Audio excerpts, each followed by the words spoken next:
Alrighty, everybody, so 1 second here, just getting everything set up. One moment here, guys.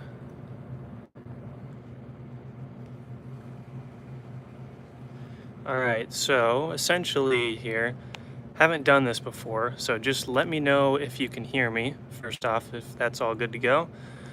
Secondly, I'm using my iPhone because apparently my camera I normally use does not work with my laptop for live streaming at the moment. So that's what's going on right there. So I have to use my iPhone. So I apologize if the quality doesn't look as good as it normally does. But I'm going to go ahead and get started here.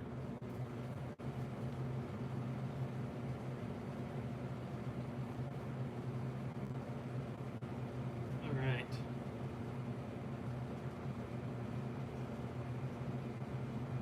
So, welcome everybody, welcome.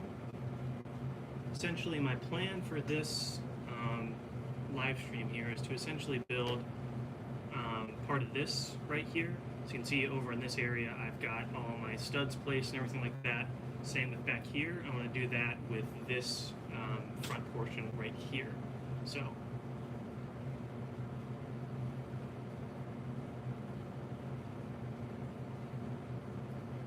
that is currently the plan.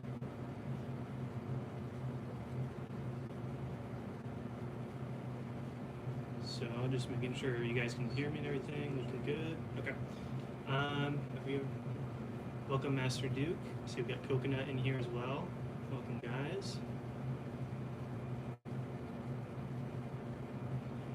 Master Duke, great question. So yeah, that's another thing, like Master Duke's doing here. So if you guys have any questions whatsoever while I'm building, just drop them in the chat and we'll get a discussion going here. I thought this would be a good thing to do, just to talk with you guys more, because I really only interact with you guys on the comment section, which is great, but I've always wanted to try these live streams to talk with you guys some more, and you can kind of see me build, so I've always thought that would be really, really fun. So again, welcome to Stefan, and we've got Owens Bricks in here too. Welcome, guys. Really excited to live stream here for once, so hopefully this is okay. Again, soon I'll be able to set up my actual camera for the live stream. For this one, I had to do my iPhone, so again, I apologize for that. Jay Walker, what is up?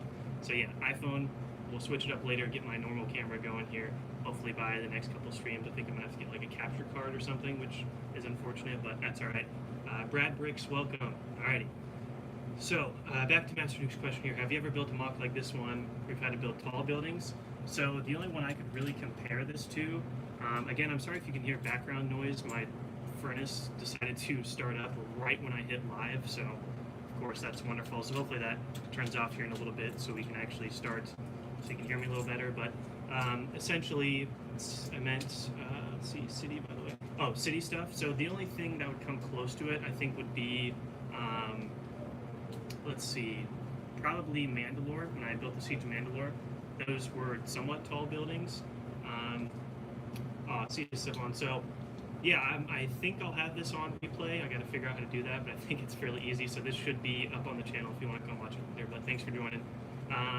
So yeah, Siege of Mandalore, I think definitely be the closest thing that I've built essentially with like super tall buildings, and that was fun, but also kind of hard. But yeah, Siege of Mandalore, definitely a different building design than what this Munnilinst is about, because you know those buildings were very nice and pristine. Mandalore buildings are very nice and, you know, interesting kind of symmetry, and kind of just their architecture is different than Muunilinst. So definitely I think Siege of Mandalore would be the closest one that I've done for like tall buildings and such. So, but yeah, my plan, let's see, oh, Coconut, how's it going, my dude? Actually, Coconut, you actually did inspire me a little bit to live stream, because your live streams are very fun. So I was like, you know what, I think I should probably start live streaming because it looks very fun. So but essentially what I'm planning on doing today is adding studs to this area up here, because I've done it for these two. I'm going to go back and add it for this one, to add in some studs to make it fit. And I got some absolutely great feedback from all you guys on the previous Munnilinst mock update episode. So that was really great. You guys have been knocking it out of the park with just all your support, and then also the feedback you guys are giving on your ideas. So I got a lot of good ideas. I'm going to try to implement them into the next episode, which I don't think I'm going to have an episode out this weekend, because I had a very busy week with school. I'm in college right now, so I had a really pretty busy week of school with the tests and everything like that. So no Munnilinst mock update this weekend, which is why I figured, you know what, if I can't do a video, I'm gonna live stream. But I'll also be uploading. You kind of can see it.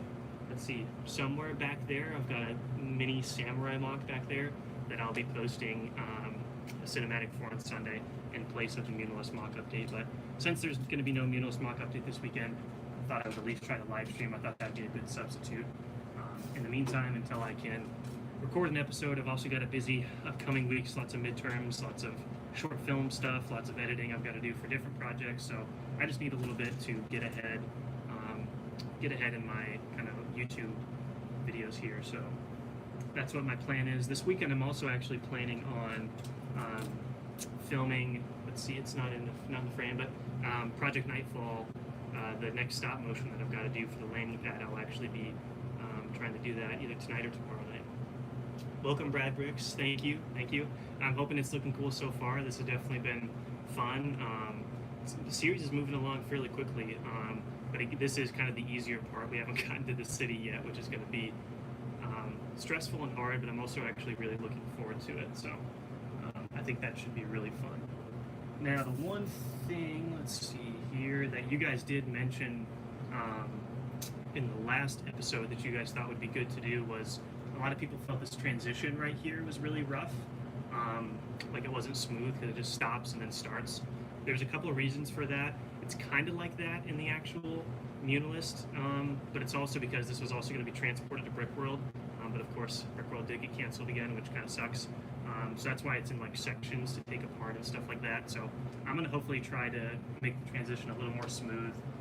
I think that'll be something I definitely want to add in there because I definitely agree with you guys who left comments about it not being not a very smooth transition from the battlefield to this city portion. So I'll definitely be working on that hopefully soon. Yeah. So the thing about doing this kind of stuff like this where we're adding in studs and stuff like that, it's really kind of random almost, so I try not to think about it too much because you can really start to overthink things if you like for placing studs. Terrain's a little different because terrain you got to be a little more methodical, but for stuff like this, you just try to just kind of build without thinking too much because the more random, kind of the better it ends up looking is what I've found actually. So, see, Daniel, how's it going? Doing pretty good today. How are you doing? How are you guys doing in the chat today? It's Friday. Did you guys have school today? Are you guys back in person yet in class? I'm still online, so I haven't had to go back in person yet, which, since it's online, I've actually been able to stay home and take my classes, so that's why you've been seeing a lot of videos lately, because I've been able to actually stay home and take my classes online, which has been nice, but I don't think it's going to be that way next semester, so, but yeah. Oh, thanks Daniel, appreciate it. Yeah, I think it's looking pretty good so far.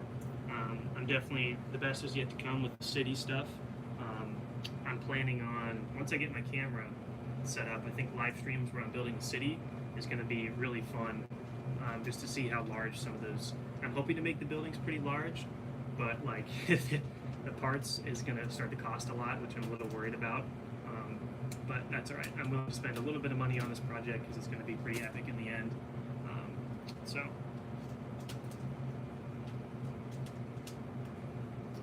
Bricks online, nice. I don't mind online. It's not too bad really. It lets me stay home and build, which is really nice. I've also been thinking a lot lately of just the multiple Star Wars shows that are kind of coming up right now that Lucasfilm has announced. I've been watching. I don't know if you guys know Kessel Run Transmissions, like a Star Wars kind of show on YouTube. They were kind of talking about it earlier today, ranking all their Star Wars shows for like which ones they were most anticipated for, which I thought was kind of cool. I don't know how you guys are currently feeling right now about like all the new Star Wars shows announced. I'm definitely looking forward to. It's hard because you also it's kind of curious as if like how many of these projects that are announced, how many of them are actually going to see it through, because we know there's been a lot of reported rumored projects, but that have been canceled. But I'm actually fairly confident that these shows will probably see them. I don't think any of them are really maybe one or two might not end up happening, but I think the majority of them will, which is really cool. I would say for me, the top ones would probably right now be between Bad Batch and Obi-Wan. Those are my two ones I'm looking forward to the most, because I grew up with Clone Wars, so to get Bad Batch, which is pretty much like a sequel to Clone Wars almost, I'm really excited for that one. But I'm curious what you guys are excited for in terms of the new Star Wars shows.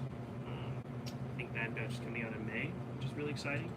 I also think that's going to have a lot of potential for some really cool mocks.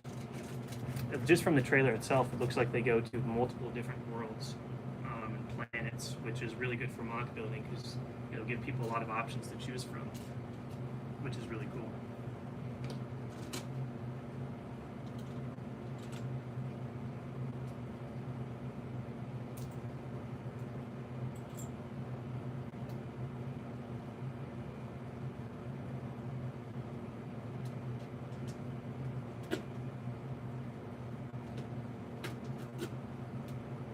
So yeah, if you guys have whatever your guys' top like shows you're excited for, drop them in the chat here. Because I'm curious because I've only got like Star Wars has definitely become more popular since Force Awakens. Because before Force Awakens was out when I was in like middle school, like all elementary school and middle school, and the first couple of years of high school. Not many people were huge Star Wars fans. It was one of those things where like you kind of had to talk about it in secret, you know, because it was still considered one of those really super nerdy things, which looking back on it now, it's really silly to, you know, be scared to talk about certain things because if people, you know, just talk about what you love. That's really what I've discovered here. But Star Wars wasn't as popular when I was in terms of like people in school talking about it. But now since Force Awakens and Mandalorian especially, everybody loves Star Wars now, which is awesome. It's just really cool to see everybody start to get into Star Wars more, which is always a good thing. But still kind of where I'm at, like where I live and friends I've got, Paul, who is my collab partner, he and like one or two other friends, really just like one other friend, actually can like we are huge Star Wars fans and can talk about Star Wars. So I'm always curious to see what other people think like of all these shows and what you're excited for, because my friend and I, like Paul and I, kind of have the same opinions. So like we're both excited for Obi-Wan, you know, because we're both huge prequel fans. So it's always curious to see what other people are excited for. So I don't know how well you can see, again, because on an iPhone, of course, but I don't know how well you can see what I'm building here. I'm just taking out tiles and replacing them with all these different studs and everything like that. And of course, I'll go over this more in the in-depth update video, which will probably be next week now. I'll kind of show you guys the studs and stuff like that. So again, I apologize for having to stream with the iPhone here, but I'm trying to make the best with the situation at the current moment. So, but I'm hoping to have that fixed fairly soon with some sort of capture card or something. Looks like Colin, what's up, dude? Undertaking a huge project like this, should we expect a large price tag when acquiring pieces?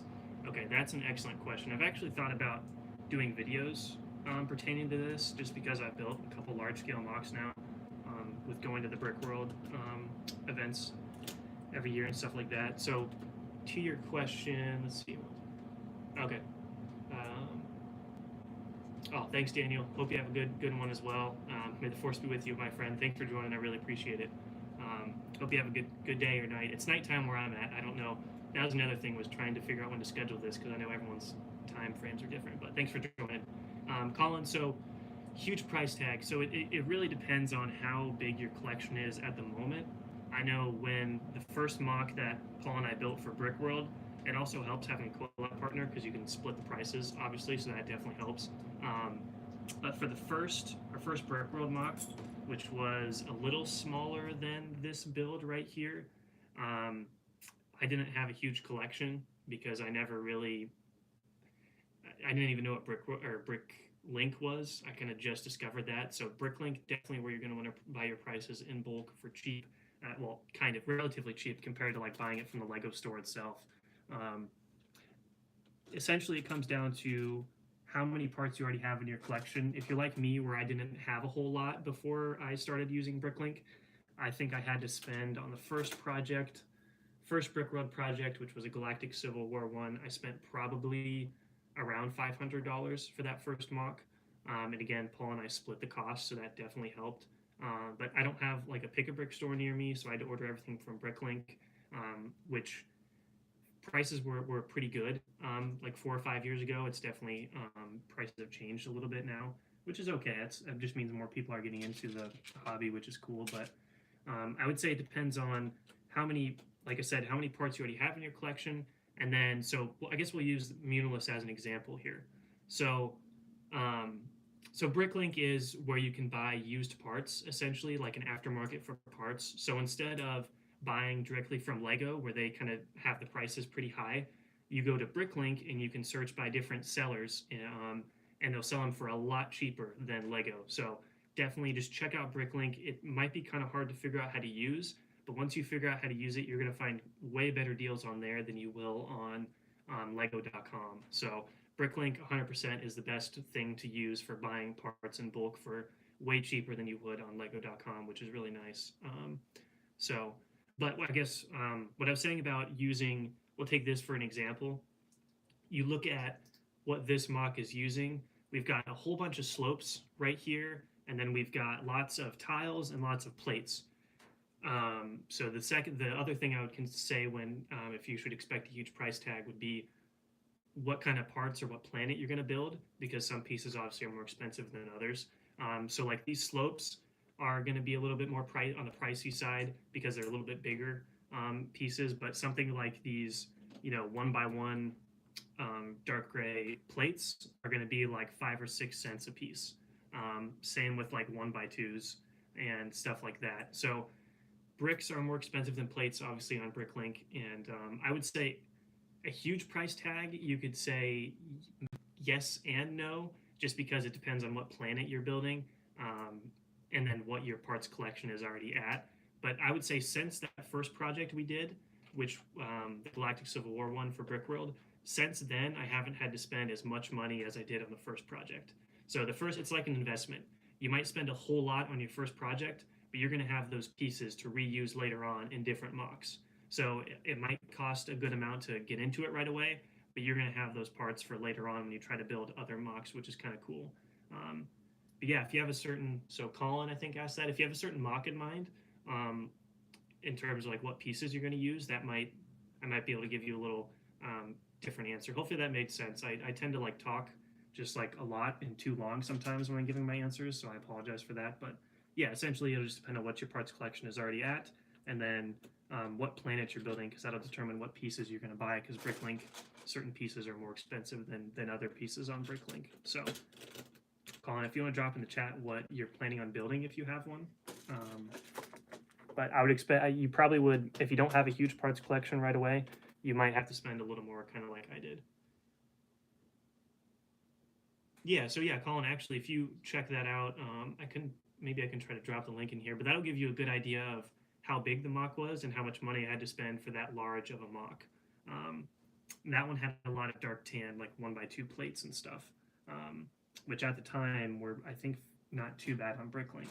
I don't know how much they are now. I haven't bought, but essentially I haven't had to buy any more dark tan, I don't think, since that first Brickworld mock. So again, that kind of always helps a lot, is buying stuff that you're going to reuse again later on in the future. So then you don't have to pay for that stuff again. You already have it. That certainly helped last year with my Clone Wars mock, where I didn't really have to spend any money because I already had those parts from previous Brickworld projects. But essentially what I would do is I had a job at a grocery store, and then I would essentially just save up my money from that and from birthday money and Christmas money and kind of put that towards whatever mock I was building that year.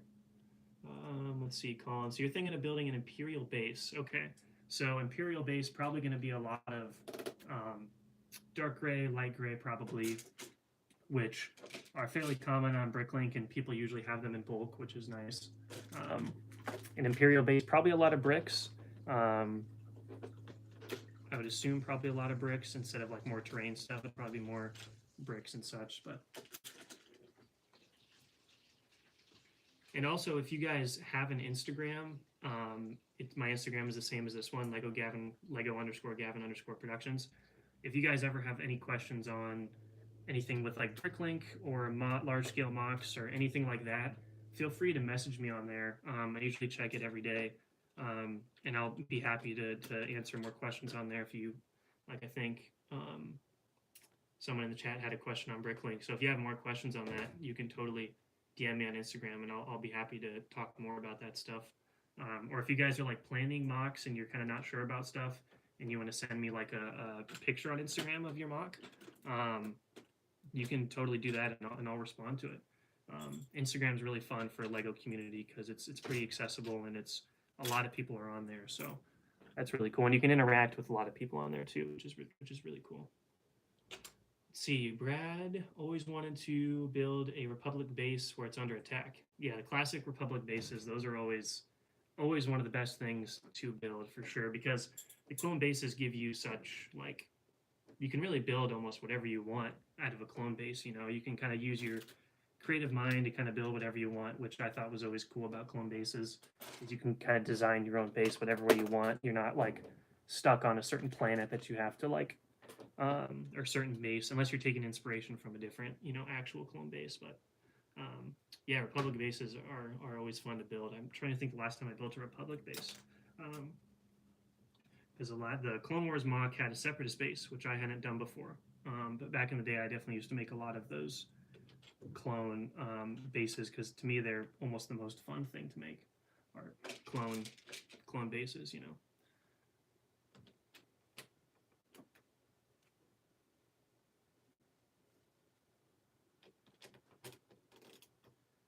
But I'm also totally open to making like some sort of video on building large scale mocks, I guess, if you guys, that's something you guys want. I don't feel like I'm an expert on any of that stuff, so that's why I've just kind of made my way through the past, you know, projects, just kind of building and stuff. But I totally make a video if people are kind of curious about what the process and stuff is like, for sure. Oh, thanks, Colin. I really appreciate that, man.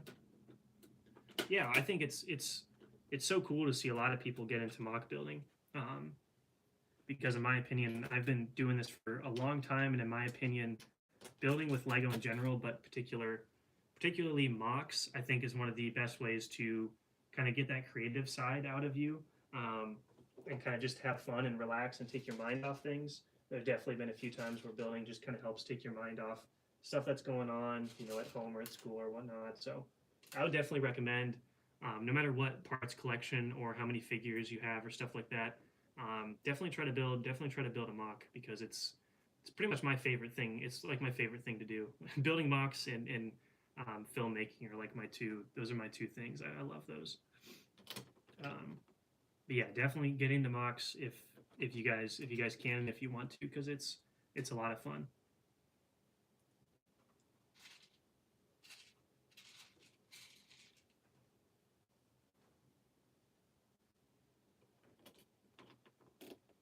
All right, I'm kind of making my way closer to the camera here, so hopefully you guys can see it a little better. But I've got some guys set up over here, some clones from the outro of my previous video.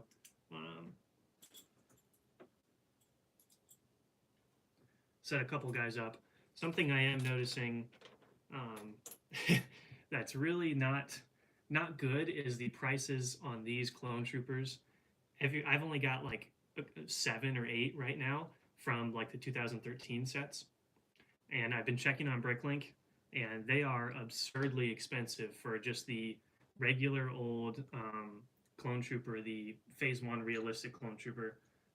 These guys over here, just the normal phase 1 clones for the realistic ones, and they're just horribly expensive. So I don't know what I'm going to do about figures, because there's no way I'm going to be able to get any of those in bulk anywhere for a good price, and I'm not going to spend like $200 for 10 clones, or it'd probably be more like 15 clones for $200. I'm not going to do that.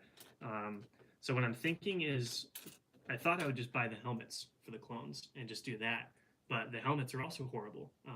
So like to get like 40 like helmets like in bulk in one order was like $8 a helmet just for the helmet itself.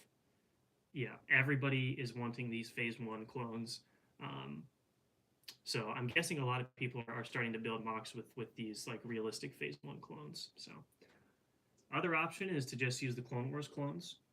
It wouldn't be as realistic to what you actually see in Munilist, but again, I already have a good amount of those, and so does Paul. Be a lot better than spending like $200 on like 20 clones when this mock's. There's going to be like 20 clones or more just in this area, you know. So otherwise, I might just buy Clone Army custom helmets and put them on all of my Phase 2 clone trooper, my plane troops, and just use the Phase 1 helmets. That might be something I try to do instead. But yeah, it's been definitely interesting.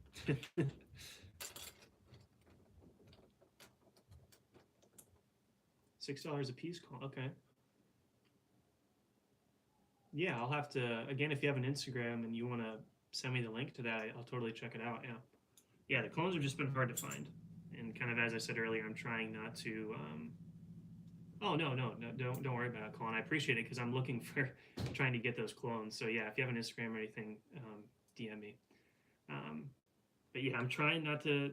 Again, I'm in college, so I don't have a lot of money I can spend on stuff like Lego stuff right now.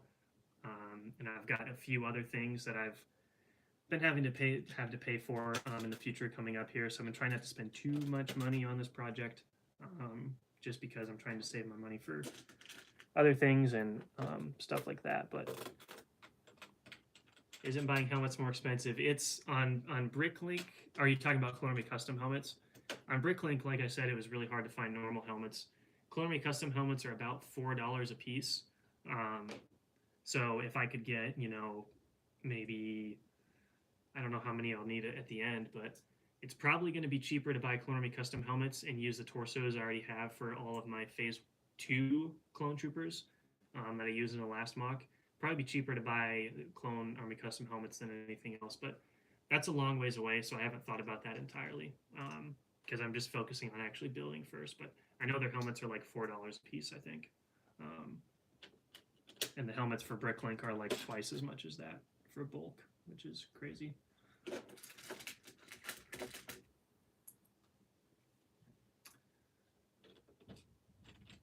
But at this point, it's kind of like the more important thing to me right now is just to make sure I have enough pieces to finish the build, because I guess you can see all the way down at the end where the end of the build's going to go. But the buildings I want to make them pretty big, right? Because the buildings in Munilist are pretty big. So I want to make them fairly big. So I'm trying to make sure I have enough pieces to do that, and I save some money to buy the actual, if I need to buy pieces for the buildings. So yeah, I'm trying to make sure I'm not missing any questions in the chat here. So my apologies if I do. And my hope for these live streams eventually is if I can get my camera set up for a live stream, is to maybe do the live streams weekly. Depends how busy I am in the week, but doing these live streams weekly actually sounds pretty fun. And then for everybody who watches the live stream, it's like you get a kind of, not necessarily a sneak peek, but you get like you get to see kind of what I'm working on for the episode. But I'm hoping pretty soon to, once I do the stop motion for Project Nightfall, is to start doing my every other week thing where I post Project Nightfall one week and then Munilist the next week.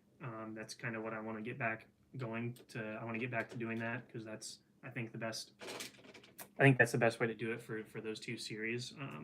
So then the plan would be whenever I upload a Project Nightfall video for that weekend, I would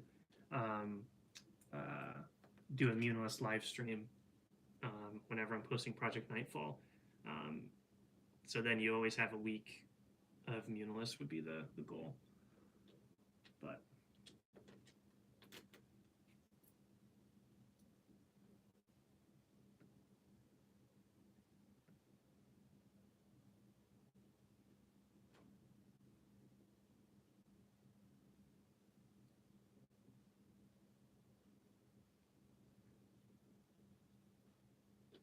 and then I don't know if, I mean, it really depends on how well, when I go back and look at Project Nightfall, how well because they've done fairly well, which I've been really excited about. But it'll really come down to how well once the series is over, how well those, like, once I add everything up together to see how well they do.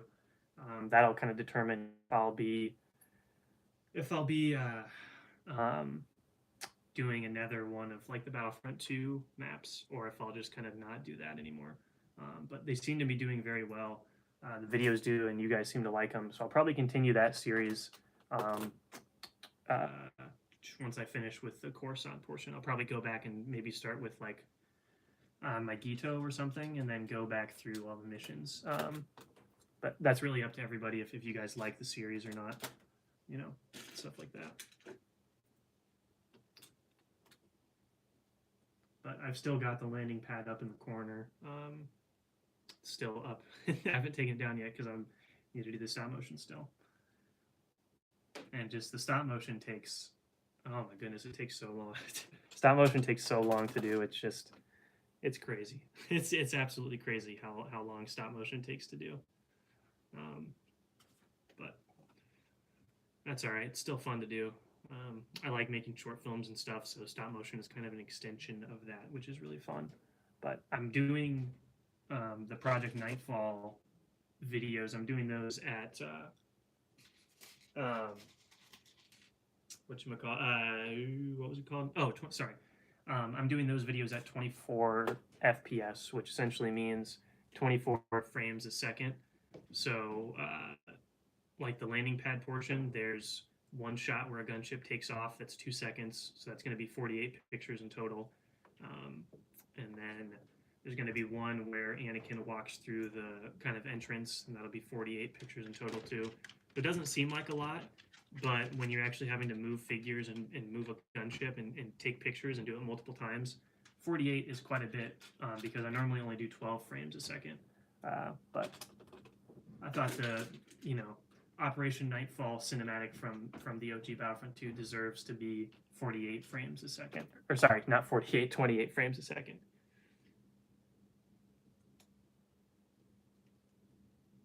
Oh, sweet. So I'm going to pronounce it as B-Selin. I could totally be wrong. I'm pretty bad with names, but that's awesome to hear that you checked out my channel and brought you back in. But I can definitely see why you might stop collecting Lego, just because recently in the past years it's gotten so I don't buy sets anymore. If I'm really honest with you guys, I really don't buy Lego sets anymore.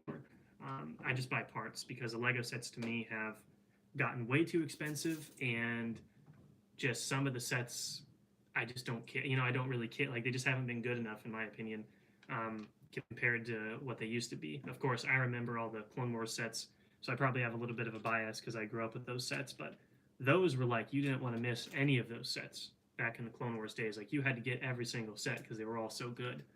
But personally, for me, besides the 501st Battle Pack, I just haven't really gotten many sets because I haven't been super interested. But the Summer Wave, the rumored Summer Wave, does look like a really good wave. And I definitely want to possibly pick up the Mandalorian Starfighter. I think that one for sure is probably going to be a set I want to get because that's the stuff that to me interests me about new sets. Would be Clone Wars era stuff, obviously, and there's so much more potential with the final episodes of Clone Wars and Mandalorian sets. There's just a lot they can do, and I haven't been a huge fan of a lot of the sequel era sets. I only have like two like 2 or 3. I don't have a whole lot. I like the Clone Wars sets, but I usually just save my money and just buy parts from Bricklink instead of actual Lego sets. But I definitely am excited for this Summer Wave because those sets actually look really, really good, which is cool. Brickful Productions, what's up, dude? Welcome to the stream. Love your profile picture. It's really cool.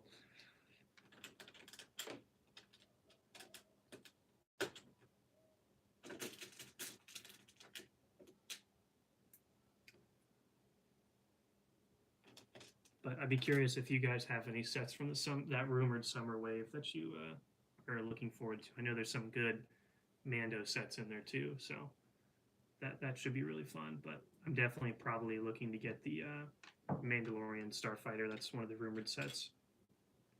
I guess it would technically be a remake from one they made. I don't remember what year. Maybe like I'm probably gonna get this wrong. It's probably like 2010 or 2011, maybe. I don't remember when they made the last Gauntlet fighter, but I never picked up that set, so I definitely want to pick up this one if the rumors are true, because it's the Mandalorian Starfighter is just such a cool design, such a cool ship.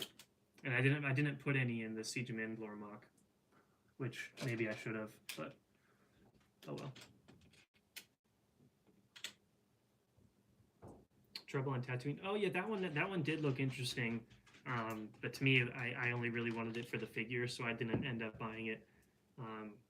But I definitely thought it looked really cool. I'm curious, Brickful, what your thoughts on that set are. I know that people really love the Mando figure with the printing and everything like that. That definitely looked. I gotta say, it looked really, really cool. For real, it looked really good. Yeah, Republic Gunship. They're doing the UCS Republic Gunship that I think is going to come out this year sometime, maybe in the fall, or I don't know exactly when it's going to come out, but I know I think that the UCS Republic Gunship will come out later in the fall this year, maybe. But apparently, it's supposed to be really, really big, so that should be pretty fun. I don't have any UCS sets, so maybe I buy that one, but at the time being, I'd rather just spend the money on, buying parts for this mock, But it definitely looks really cool. It's going to be hard. I mean, I guess we haven't seen it yet. It sounds really cool. It's going to be hard to resist that one, but let's see. Brick Pigeon, what's up, dude? Welcome to the stream. We're pretty much just talking about all sorts of stuff. We talked about large scale mocks. We talked a little bit about all the new Star Wars shows, and now we're kind of talking about some of the rumored Summer Wave sets and stuff like that. Brickfool, let's see what he says. So he says, yeah, the build is very flimsy, but the figures are, I see, very extravagant, of course. Yeah, that's the thing, is the build just kind of seems like, yeah, it's whatever. I think it would have been really, really cool to include like Cobb Vanth with like his speeder bike. To me, that would have been a set. I would have gotten a set that has Cobb Vanth and his speeder bike, because it's looks like a pod racer, his design.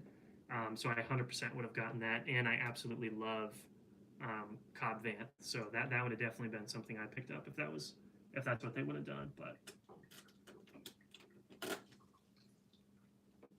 let's see, Brick Pigeon, Scout. Oh yes, the recently announced the Scout Trooper helmet, the Darth Vader helmet, and the Probe Droid.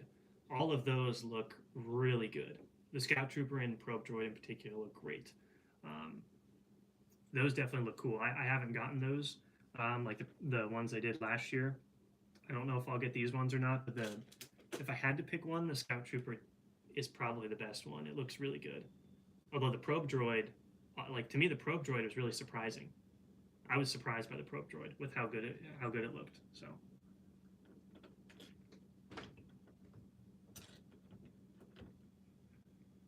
Let's see.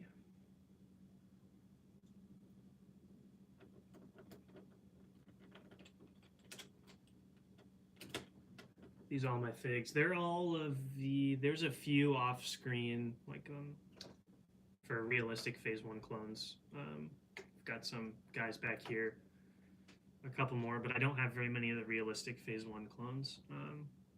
I've got more, all my clones are like in those two or three bins over there is all my clone troopers, like Phase 1, Phase 2. Rick Fool is going to get the Scout Trooper. That's a good choice, man. That's a good choice. Solid choice. I do like what they're doing with these kind of the adult sets, I think, or the 18 plus sets. I think that's a really cool idea, because there's a really big, AFOL community, so adult fan of Lego. There's a lot of adult fans of Lego, so I think it's a good choice on their part to do a lot of these 18 plus sets. I certainly think they're really cool, but I just haven't had the chance to grab any yet. I think when they make some clone troopers, I think that's when you're going to see a lot of people buy those sets. When they make some, if they make a Captain Rex or a Cody, I'll probably have to get one.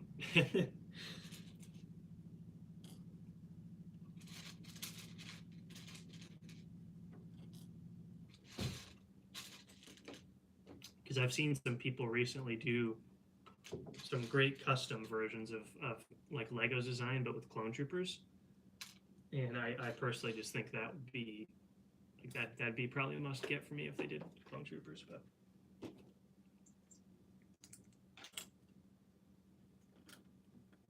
so another thing I'm trying to be cautious of is I'm already running low on 1x1 plates and tiles. I was expecting to use them for most of the road back here.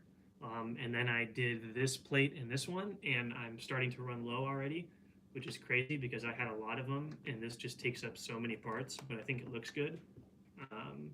But yeah, so I'm trying not to do too many because I want to keep. So do I have a little, is there a little glare on where I'm building? There looks like there's a small glare. Let me see if I can fix it. Hold on.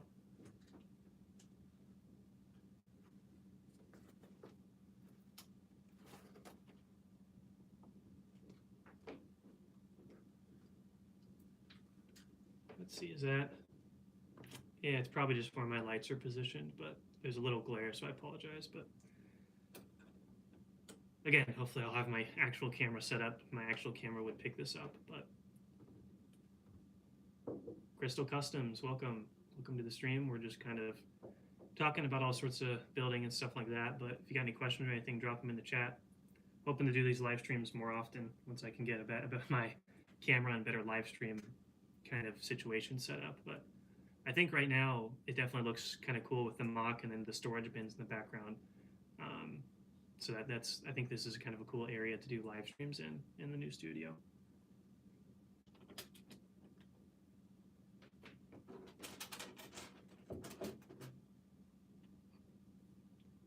Also rocking my Captain America shirt right now. There. I haven't seen the latest episode of Falcon and Winter Soldier yet, but I'm hoping to watch that tonight.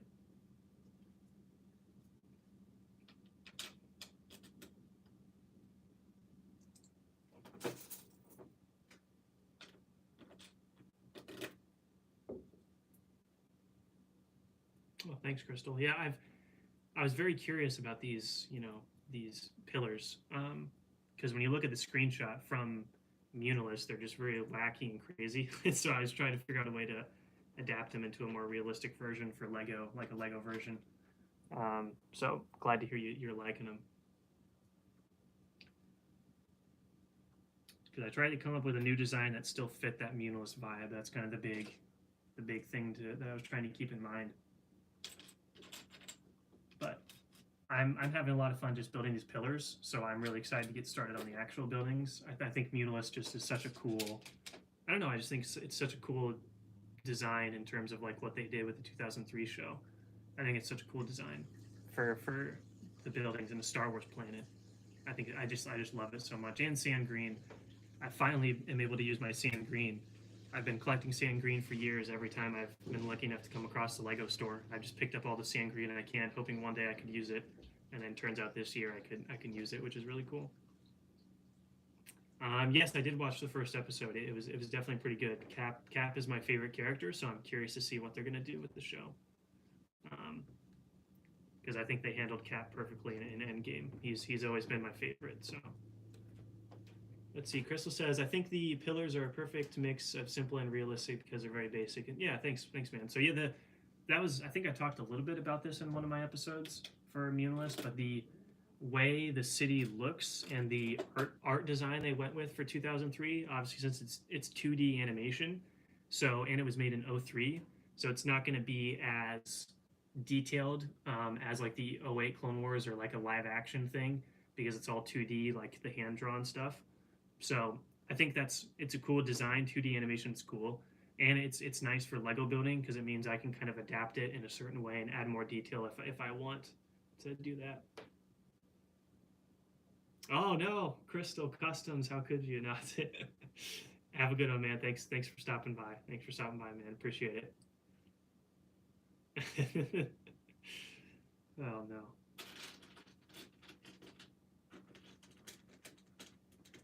Brickful, yes, episode 2 is out. I tried to stay away from reviews and stuff just because I kind of want to kind of just watch it for myself and kind of see what it's like. But yeah, I think episode 2 dropped last night.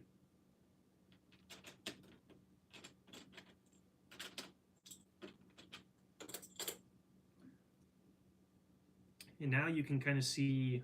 I don't know how many of you guys have been here from the start or not, but you can kind of see why this takes so long. Like it takes so long to place these little studs and plates all over the place. It takes so long.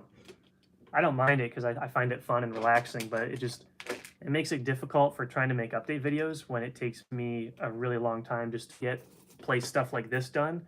Because then I make a video on it and I do the wide shot at the end. I'm like, wow, it doesn't seem like I got anything done, even though I spent like multiple days just placing studs. Like it doesn't seem, when I'm working on it, I'm like, wow, I got so much done. And then I step back to the wide shot, and in terms of like overall progress, it doesn't seem that significant, but it just takes a long time to place all these little studs everywhere and plates. But I definitely think the adding in studs makes this area look a lot better than just having tiles. Yeah, brick full. Yeah, watch clips. I'm pretty sure there's probably lots of clips on YouTube and such, which is cool. But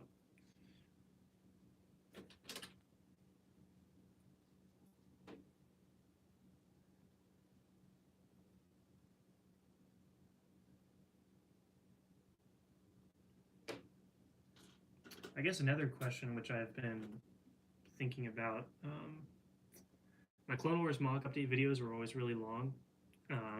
Some of them were obnoxiously long, like way too long. So I guess I'm really curious on what exactly do you guys in Munnilinst. I've been trying to keep them a little bit shorter. So I'm curious as to if you guys like the longer mock update videos, or do you like the shorter ones? Because I've had people say they like the longer update videos, and some people say they enjoy the shorter ones. So I try to keep the videos. I've been trying to keep them under 20 minutes because all of my Clone Wars mock update videos were like over 20 minutes. So, and I've been trying to keep them under 20 minutes, but I don't know if people like longer mock update videos or if they like the shorter ones so they can just kind of watch it and get the gist of the update.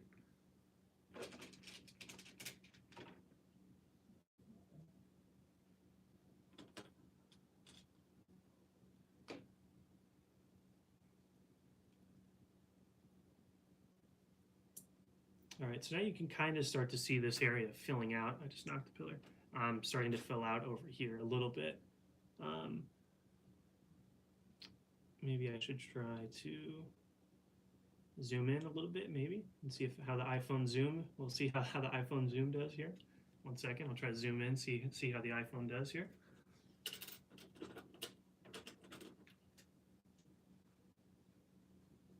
Hopefully I don't screw up the frame here.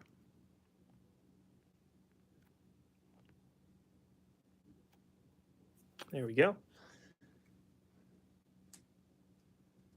Hopefully you can see that a little better now.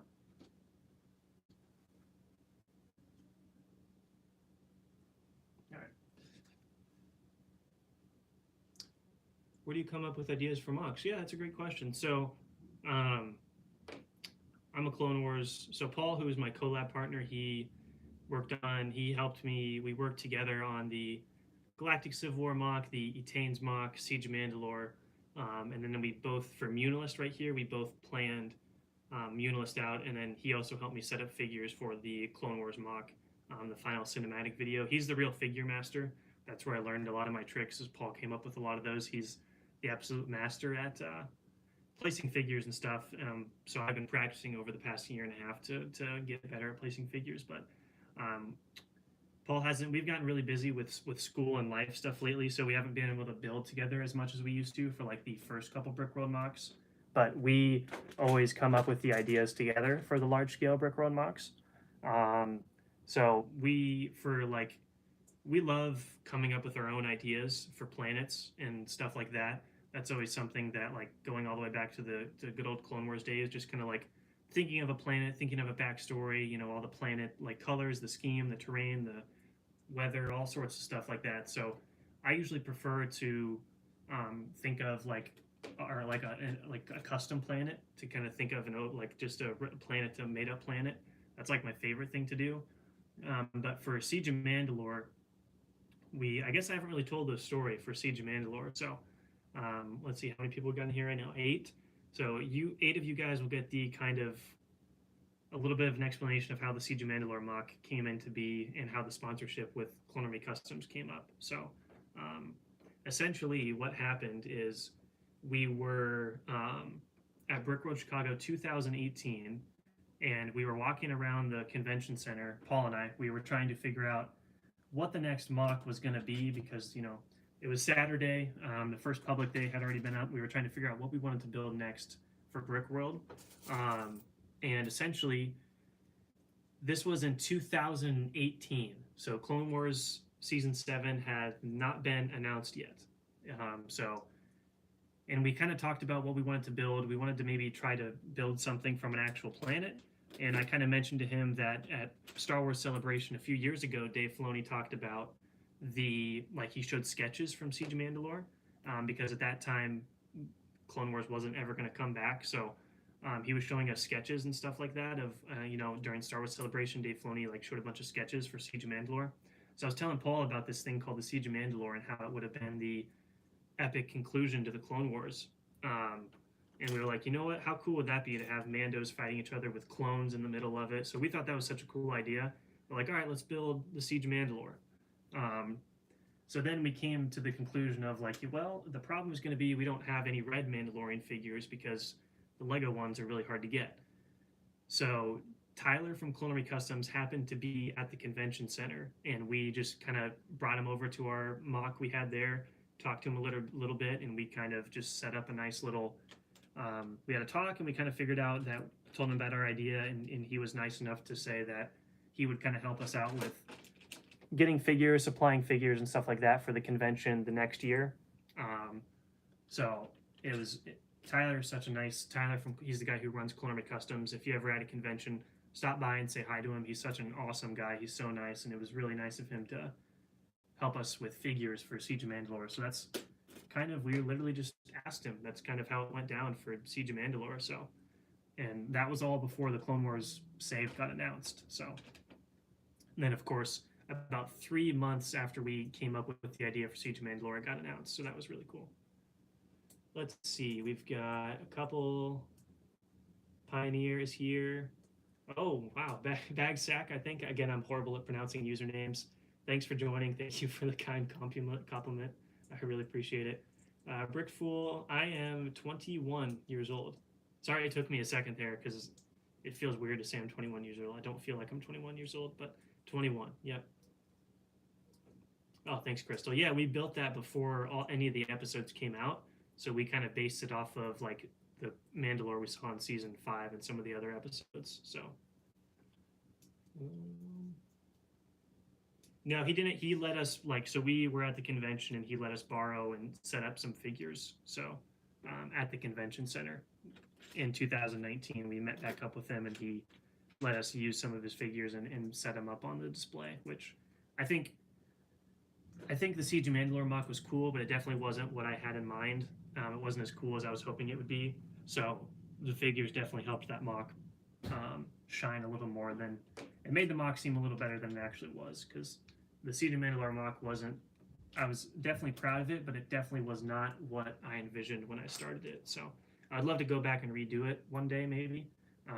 But I think David from Solid Brick Studios definitely did a great job on his Mandalore. But I definitely had a lot of fun building Siege of Mandalore because the Clone Wars hype was pretty high because they just announced, obviously, Clone Wars saved. So that was really cool.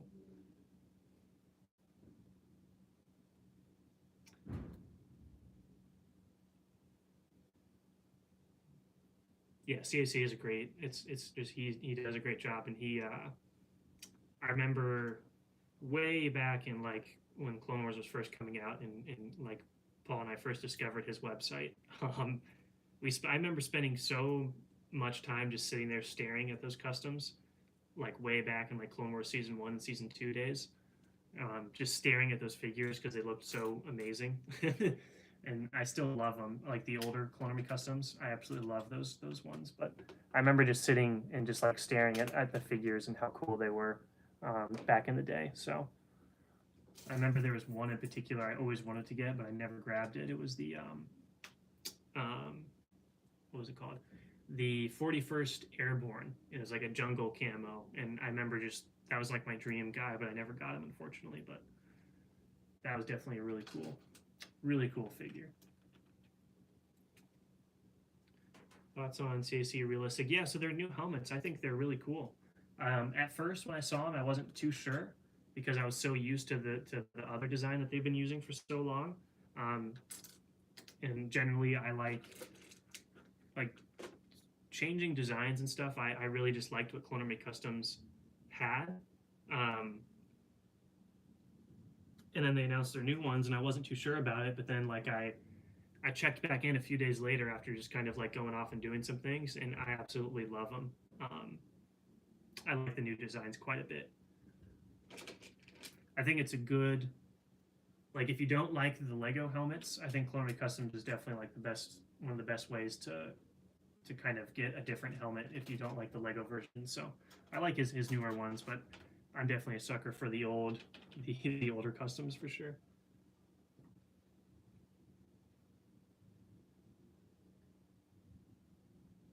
All right, yeah, see you for a time being, Brickful. Yeah, I don't know how. I'll stream for a little bit longer here for sure. This is pretty fun. I wasn't too sure how live streams really worked out, so it's definitely pretty fun. Just kind of feel bad you can't really see what's going on so much with the iPhone, but iPhones are still like, I was looking through the settings on the iPhone, and it's pretty incredible what the iPhone can do. It's pretty crazy. Just like how good of video it can record and the settings and everything. It's really cool how good iPhones have gotten.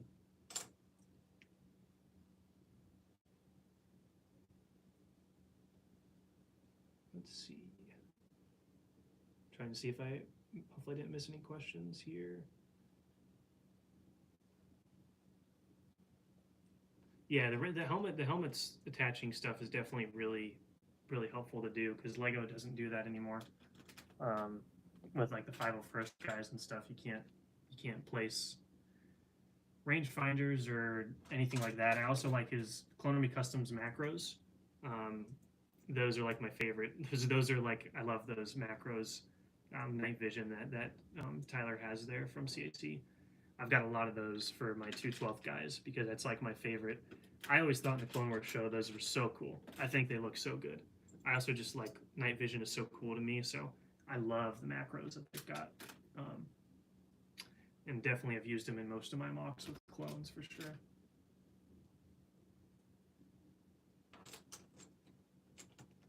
Because I always remember from the Cargo of Doom, I think it was, in season 2, where they're sneaking around the ship and Rex goes around a corner and he hits his head. He hits his head on the pipe, and then he tells everyone to switch to night vision. I don't know why, but that's always just a scene that stuck with me and I really like. But silly stuff like that. I know a lot of people don't really like seasons like 1 and 2 of Clone Wars, but I grew up with those seasons, and I think I really do love season 1. I think there's a lot of great episodes in there. Same with season 2 when you're talking about like Laning Point Rain and episodes like that. So I love the earlier seasons of Clone Wars as well.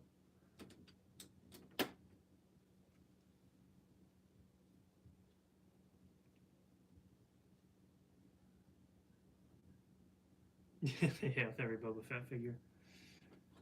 Boba Fett's definitely gotten a lot more popular since Mando, that's for sure. I've always preferred definitely Jango over Boba. I don't know how you guys feel. Yeah, exactly. Switches on night vision. Yep. I always just got a kick out of that scene, and I quote it all the time. Like anytime I hit my head on something, I'll just turn around, even if no one's there, and just be like, switch to night vision. Just even if no one's there. Or like my sisters will be behind me sometimes, and I hit my head, I'll be like, switch to night vision. And they'll just be like, what are you talking about? I'm like, oh yeah, sorry. This Clone Wars, Paul and I also, we pretty much talk exclusively in Star Wars quotes, so.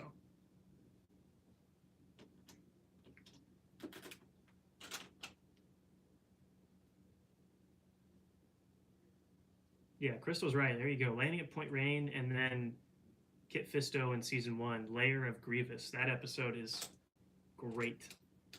Rip Nadar, Padawan Nadar, I think that's his name. Nadar, that guy.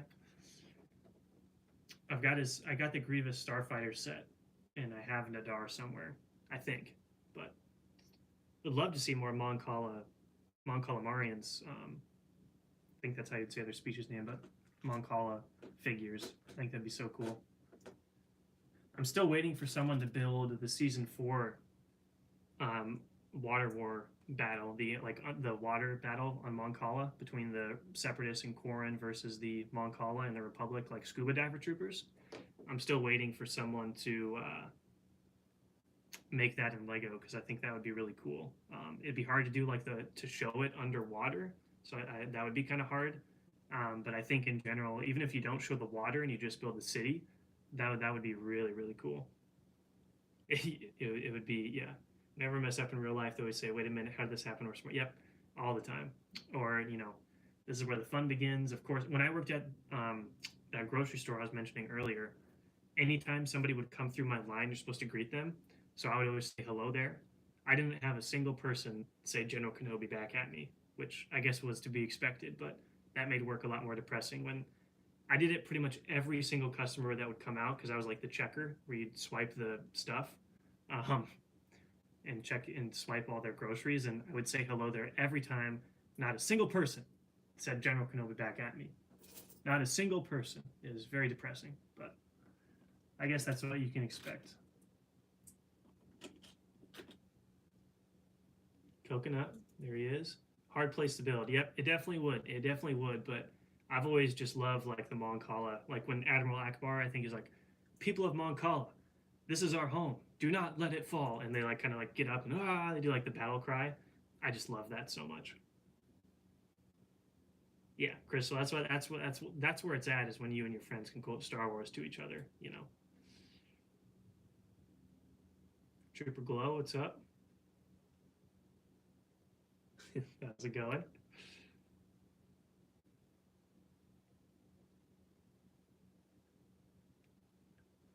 Lego guys, thanks. I'm glad you're enjoying the floor. Yeah, so that was I talked a little bit about this earlier, but the studded design, I felt it was too kind of just flat and boring with just the tiles, so I'm replacing it all with studded, 1x1s and 1x2s, but it's taking so long.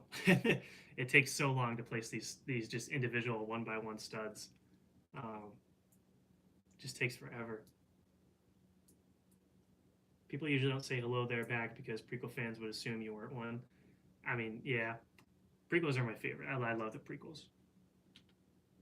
Prequels are my favorite. Revenge of the Sith, of course, but I also love Episode 1. I absolutely love Episode 1. I know a lot of people don't like it with Jar Jar and everything, but I love Episode 1. Welcome back, Brick Fool. Rip Admiral Akbar, yeah, he was done dirty in Episode 8. You want a what? And then the whole entire bridge blows up, and that's the last we see of Akbar. Oh, that was depressing. that was depressing. I'm a Raddus fan, though. Admiral Raddus is my guy. He's one of my favorite characters. I love Admiral Raddus. I say we fight. Love Admiral Raddus. Oh, thanks, Lego guys. Appreciate it. Yeah, I definitely tried to do some newer techniques with this one, with like the wavy technique with the slopes to get these like lines right here. I definitely was trying to try something new that I hadn't seen or done before with that design. So Commander Fox did nothing wrong. It's a debate.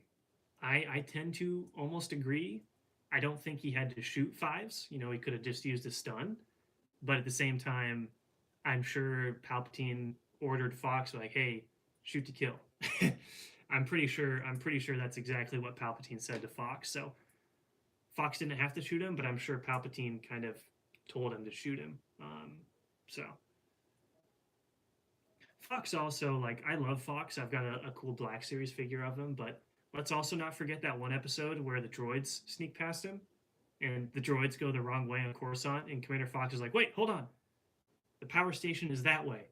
And then he's like, "Stupid droids." And then like Coruscant blows up. Like the whole power grid blows up, Let's not forget that, but I do like Commander Fox. He is cool.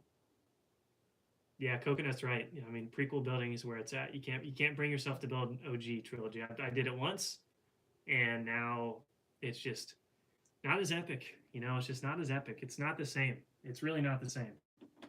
Not the same at all. But original trilogy, I've definitely come to appreciate more with a lot of the more recent canon novels that have come out. Because I've always been Clone Wars fan, and I've never really done much or really liked the Galactic Civil War. But a lot of the recent um, canon novels and books that explored the Galactic Civil War more definitely made me appreciate it a little bit. And Rogue One, of course. Rogue One is amazing, but definitely prequel era for me is still a thing. Brickfool coming in saying the sequels suck. I'm gonna say no comment, but I'll just hint that I agree with you. I agree with you. I just don't want to get into it because it tends to become a little bit of a hot debate. So, but 7, 8, and 9 definitely are not my favorite movies. I love Rogue One a lot, and I actually like Solo too. I don't mind Solo, but Rogue One for me is my I love Rogue One. But sequels just weren't really for me. You know, they just weren't really my thing. So. Um, I do think there's some interesting filmmaking going on in terms of Last Jedi. Cinematography is great in that movie. But overall, sequel trilogy for me just didn't really do it. But Vader Comics, yeah, the Vader Comics. Okay, I read some of the Vader comics. By far the best comics that Star Wars has done since Disney has bought Lucasfilm. I mean, just the comics have been great for the Darth Vader stuff. I did read the one where they invaded Mon Cala, like the underground or the underwater assault from the Imperial forces. Oh, that comic was so cool. That Darth Vader comic run was just the best. And seeing Mon Cala and seeing Prince Lee Char, that was cool. Prince Lee Char, that was cool to see him again too. I love the Vader comics. I haven't read the most recent ones, but that run, that Crystal, that particular run you're talking about, I definitely I read most of that one. If Fox is a bad guy, so is Cody. Yeah, you could argue the chips thing, you know, the inhibitor chips, but History Bricks, welcome, my friend. Newer canon books, Lost Stars and Twilight Company. So Lost Stars is my second favorite of the new books. Dark Disciple is definitely my first favorite. The Dark Disciple about Quinlan Voss and Ventress, followed closely by Lost Stars. Lost Stars is a great book. Twilight Company, that book, I've got it down here actually over on my bookshelf. That book is essentially Band of Brothers, but Star Wars. So I also think that would make a great TV show, like the Twilight Company as a TV show. How many figures do you think will be in the mock? That's a great question, Coconut. I really don't know. I don't know, because I want to fill it up quite a bit, but the mock's so big, and it's going to depend on how many clones I can get, you know, because of how expensive they've been. But I want to fill the mock quite a bit, especially in the battlefield area. It might kind of, you know, get a little more scarce and less troops as we move to the city. Like it might just be ARC troopers and stuff, but definitely in the battlefield I want a lot of troops. So yeah, Brick Flag. Yeah, definitely. It's just turned into a big mess. But if you, I just kind of, if you have your opinion, you like it, and that's kind of it. I definitely like healthy discussions of like movies and stuff. I just don't like it when people kind of get all toxic and everything. It's just not. Don't like it when people get toxic about the Star Wars movies. As USMC veteran 4 years, I can say Fox did nothing wrong. He operated like a soldier. I mean, that's kind of the thing. He did give Fives, you know, he said drop it, and then Fives, you know, he's like get away from me. And Fives also, here's the thing, I love Fives. Fives also had Anakin and Rex both essentially captured. So Fox and his shock troopers roll up into this place. Palpatine's probably told Fox shoot to kill. This guy's extremely dangerous. He walks in there with his men. He sees a general and a captain captured by this rogue clone, right? So Fox definitely was operating under orders, and Palpatine probably explicitly told him, like, hey, you got to kill this guy. So I don't get mad at Fox for what he did. It's just it's a tragic situation all around, you know. But I think people give Fox too much crap, in my opinion. Like in the Vader comic, kind of not really a spoiler, but in the Vader comic, we get to see how Fox meets his death. We get to see Fox die, and I remember people celebrating that.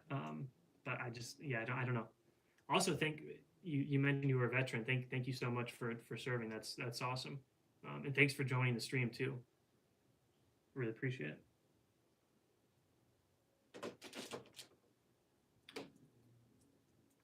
I don't have too many family members that served. I know my mom's uncle was in the Navy during Vietnam, so he's one of the few veterans I've actually been able to know and talk to. So I really appreciate your service, and I appreciate you joining. Lee Char was held captive till the end of Galactic Civil War. Han, Leia, and some high-ranking rebel members tried to break him out, but Lee Char was shot in his final moments, gave a speech of hope. I do remember watching, I think Star Wars Explained, his video on his death. But Prince Lee Char, what a character arc, to go from a reluctant, kind of young, naive guy that doesn't really want to rule his people, he doesn't feel like he's worthy, to go all the way to the end at what you just mentioned, and then kind of give that last speech of hope in his final moments. It's just a great, great story for Princely Char. I love it.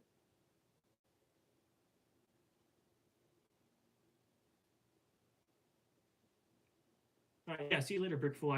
Thanks for joining, dude. You've been here for quite a while, so I really appreciate it. So thank you so much for joining, and I hope you have a good day or night wherever you're at.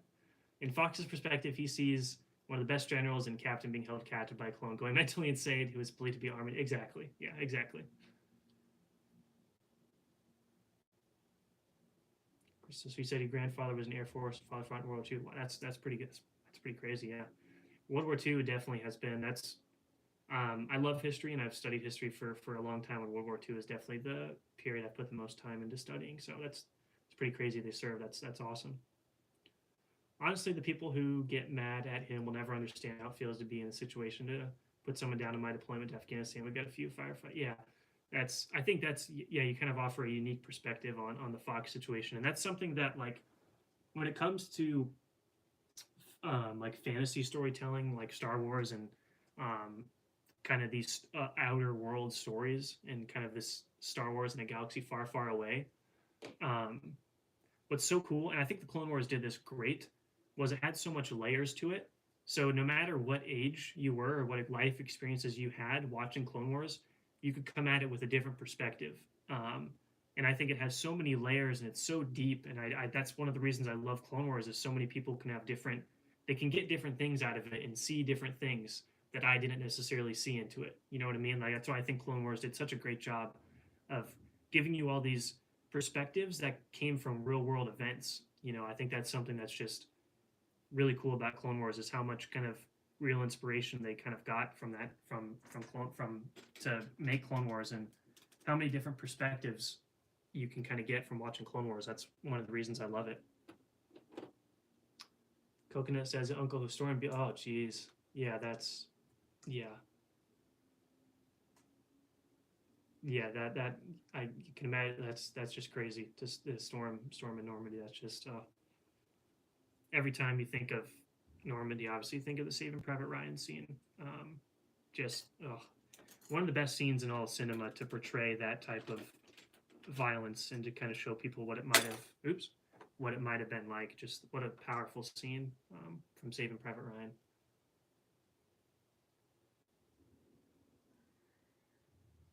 Yeah, Crystal, definitely, man. Yeah, that's crazy. And they've probably got so many stories too, and just I can't even imagine. But we owe it all to them. Really, it's just pretty crazy. That's one of the reasons why I love studying history, is I feel like it's kind of, as citizens, it's kind of our almost obligation to kind of learn about history and to try to at least have somewhat of an understanding of the events that happened, and what these people sacrificed. So that's kind of one of the reasons why I like studying history. Brad Bricks is back. What's up, dude?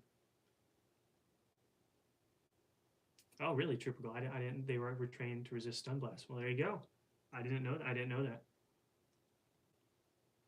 It's a good point.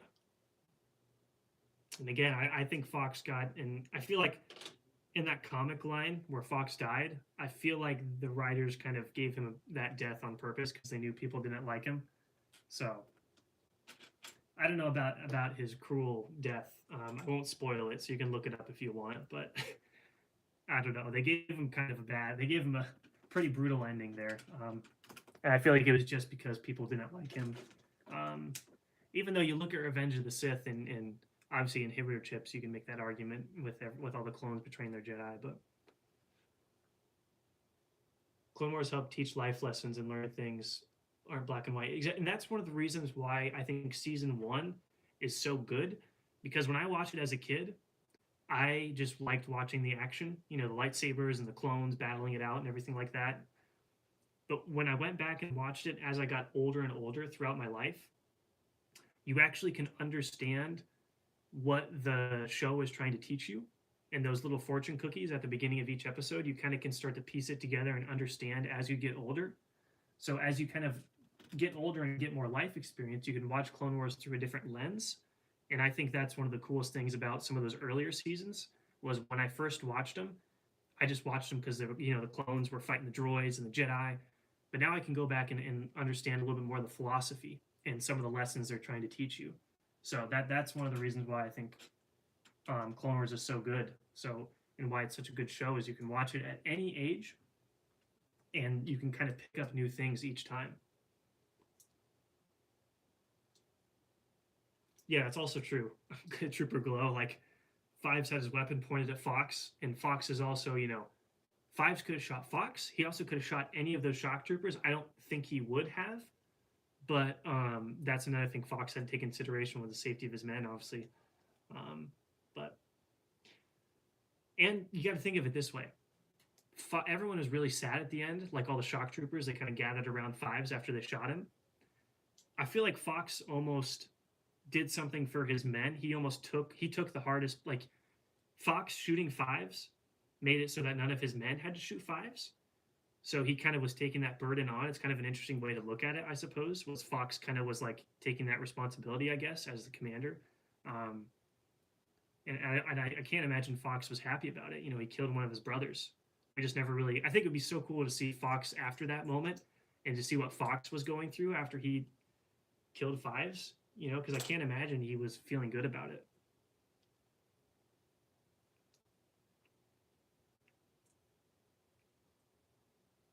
Accuracy Filoni put in the Clone Wars is incredible. Oh, he did? He caught a few. That's cool. Caught a few consultants in for the clone combat. I think you can tell. I really think you can tell. I mean, you look at Umbara is great. Obviously, landing at Point Reyna's cool. You know, some of the tactics are what I like to call Star Wars action fun. Like Carnage of Krell, where they have Krell surrounded, and there's that one 212th guy that just runs right in and gets stabbed. But I think in terms of large scale combat, the Clone Wars does a great job.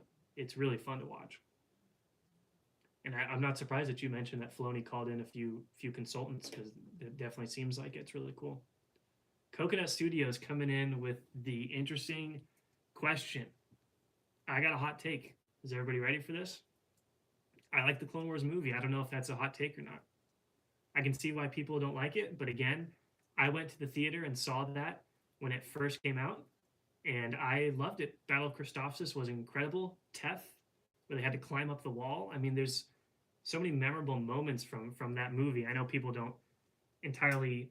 It seems that older people don't like it, but a lot of kids like it who grew up with Clone Wars, which doesn't surprise me because I'm sure there's a lot of things in there that probably, like Rod of the Hutt, calling him stinky or whatever. Like I'm sure a lot of people didn't. Like I'm sure when my dad took me to watch that, I'm sure he didn't really like that part. You know, I'm sure he didn't like that movie very much, but I loved it.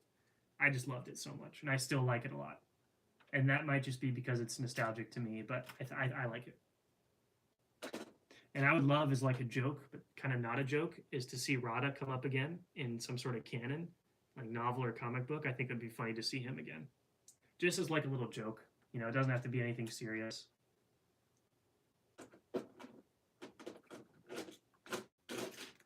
And it's like some of the most memorable clone action scenes are from Christophsis. I mean, we're talking about when the clone gets his helmet shot off, where he's like, "You heard him, lads, let's go!" And he just gets his head just nailed right after that. Like, there's some of the best. Or the legendary clone who punches the droid and then gets shot after that. I mean, there's so many good moments in that movie, and I love it.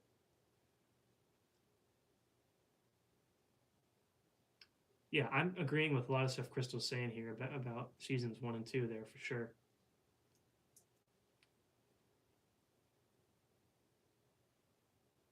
Exactly. Crystal's right about Umbara. I used to watch it as like, oh, action. Yeah, this is awesome. And now you're like, oh, this is so Oh, it's really dark. Coconut says he likes the Clone Wars movie too. Good man, good man. A lot of people hate it, but his first exposure to Clone Wars, exactly, that's exactly what it is. It's just great. It's great. Opening battle, Christophsis. Obi-Wan and Anakin banter is great. Cody is awesome. Cody, battle positions. Up to the front. Like, just great stuff. Clone Wars movie was great. As 14-year-old, that was one of the main inspirations for me joining the Marine. That's pretty awesome, dude. That's crazy. Military's like Star Wars. Yeah. That movie, I just inspired a lot. It's such a good, I like it a lot. The movie's great. AV7s, yes, AV7s. The little clone petting R2 on the head. Or like once the shield goes back up and they have to fight inside of the shield and the droids are about to make it to destroy the cannons and Rex is like holding out with his men. He's like, "Where's the general?" And it's like, "I don't know, sir." And they're like having to pull back and stuff. Like, it's just, for that level of animation, they made it super intense and it looks really good. And I think it still holds up today. I really do. I think it holds up today quite a lot, which is really cool. I also love seeing that some of you guys grew up with the Clone Wars. It's really awesome because now everyone who grew up with the Clone Wars is a lot older. You know what I mean? It's kind of funny now.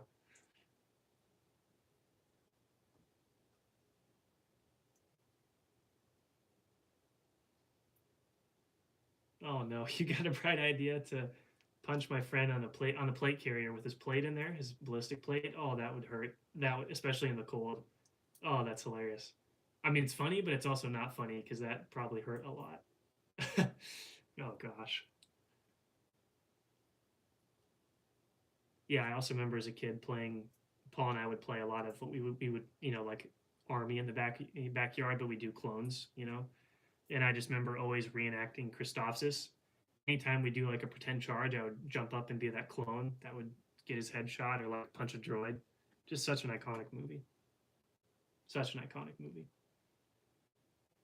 I can't believe you punched a guy in a plate carrier in the freezing cold.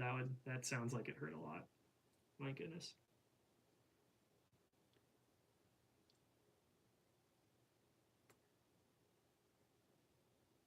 Classic Anakin and Obi-Wan war crimes.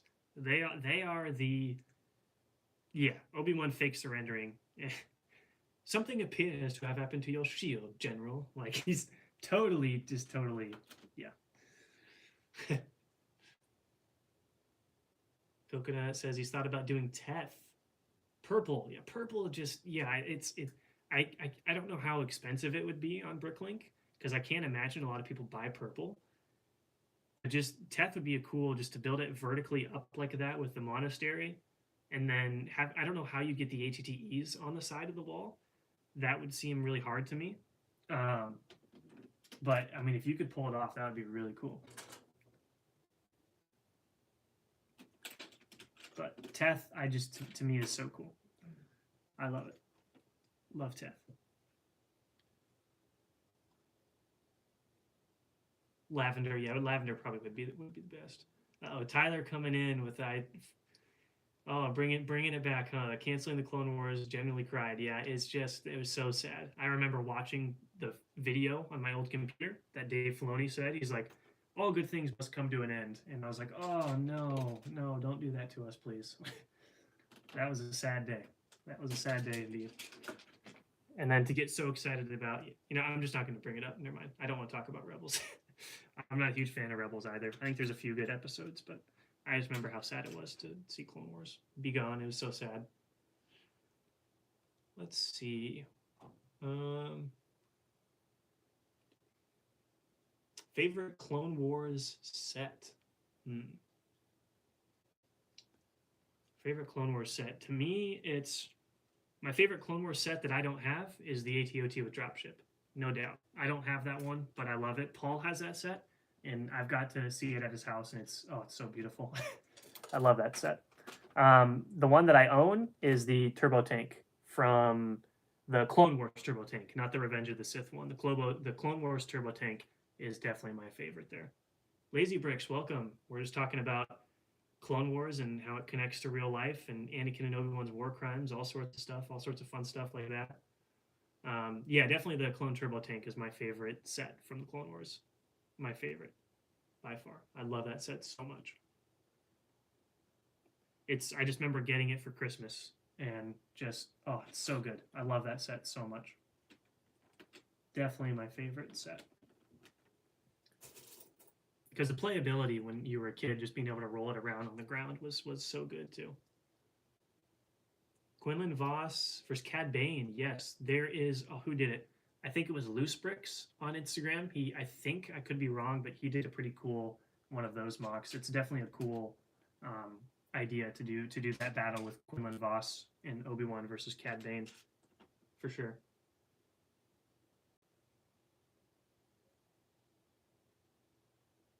First time I saw the ATOT and dropped it, holy grail. Yeah, exactly. I remember Paul when he told me he got it, and I came over to see it. It's just so good. It's so cool.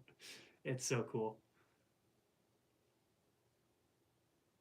Tried punching him in the mag pouches after. Don't do that. Even worse.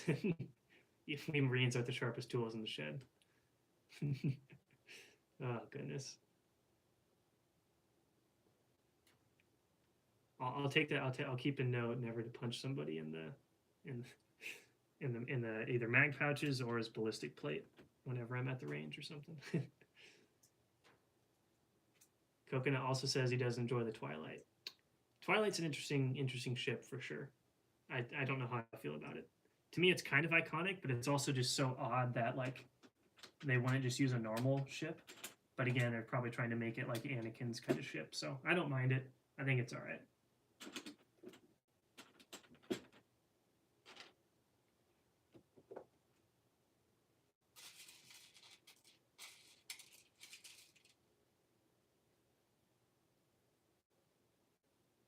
TBH, I base some of my life morale around Star Wars. Yeah, Star Wars. Another thing that's cool is when you watch it as a kid. This is why I love the prequels, and this is something I talk about all the time. Um, the reason I love the prequels is I used to watch them just for like I would always just fast forward and just watch like the battles when I was a kid. But now when I watch it, I actually understand the politics and the philosophy that George was going for in a lot of the stuff. And a lot of people don't like the prequels because they don't like the politics and all this stuff. But to me, the prequels are so deep and rich with lore and the politics and the philosophy of the Jedi and the you can watch the prequels through so many different lens. Like it's Anakin's story, you can watch it for Obi-Wan's story. Palpatine is a great if you want to rewatch the prequels, rewatch it and pretend like you're watching it like from Palpatine's, like it's Palpatine's movies and not Anakin's, and you get a new perspective there. Like it's just prequels that have lots of perspectives, and the reason I love them is because they have a lot of lessons and principles and philosophy that you really can get into that you didn't notice as a kid.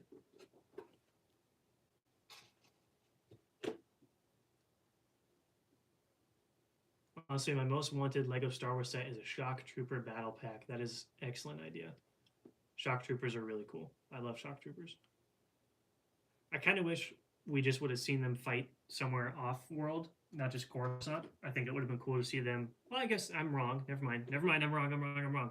Scipio. They went to Scipio in Commander Thorne's Last Stand, of course. I think it would have been cool to see them in like a large battle, I guess is what I'm trying to say. To see them in like a large scale battle, I think would have been really cool. But I get it that they're kind of just more of the Coruscant Guard and they escort the senators and stuff. But I always like to imagine them as that they have a lot of troopers and they could have gone like a large scale battle.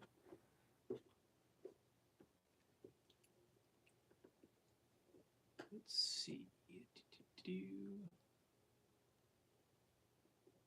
Star Wars fan, I don't know if I welcomed you to the chat. Welcome to the chat as well.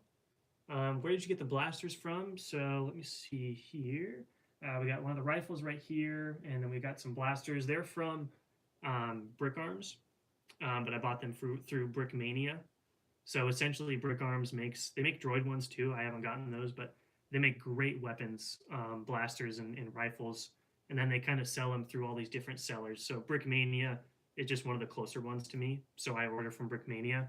You can find them on like Brick Arms. You can find them on all sorts of different places. But just search like Brick Arms blasters, and you'll probably find them. They look really good. I really like them. Let's see. Yeah, older person appreciates politics and Star Wars a lot more. Yep. even if you don't like real world politics, you like Star Wars politics. Yeah. Especially in the new Jedi Order books. So are you talking about the High Republic? I haven't picked those. I haven't read those yet, but I definitely have heard good things about them. So.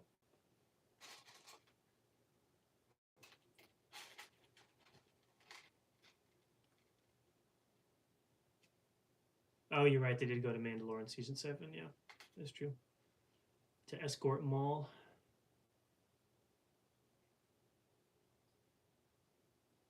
Yeah, yeah, definitely. I think you're. Yeah, people sometimes don't like the politics in Star Wars, but I don't know. I think as a kid, when you don't really know much about the world, you still can kind of you don't really know what they're going for, and then when you're older, you kind of can get into it, which is really cool. Politic heavy episodes came after. Yeah, yeah. Tiny Fonts is here. Welcome, Tiny Fonts. How's it going, man? Good to see you here. So essentially, I've covered a decent amount of this area. There's still a lot to go. CAC, yeah. So CAC makes really good. Let's see, yeah, like right here. This is like one of their rocket launchers. Their rocket launchers are great. They make really good mortars. Viral blades for your commando droids are really good. But like the blasters and the rifles, I think Brick Arms kind of does them a little better sometimes. But again, it's personal preference because I know a lot of people that do like the Clone Army Customs ones, and I'd use either of them. But I just have more of the Brick Arms ones. So.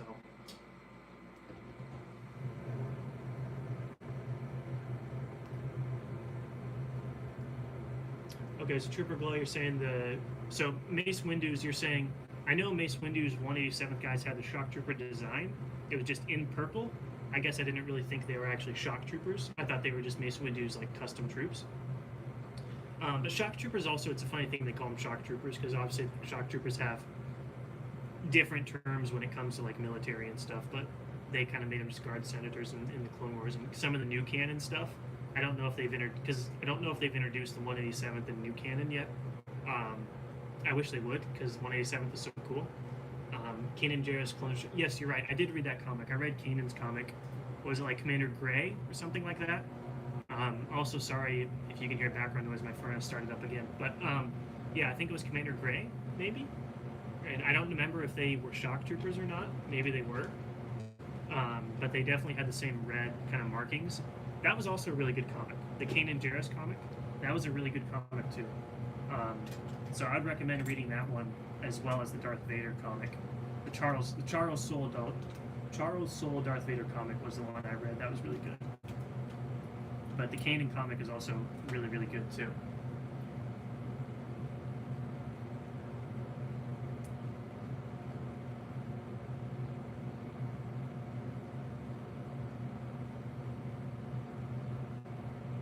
Gonna see if I missed any other questions here. I hope not. Sorry.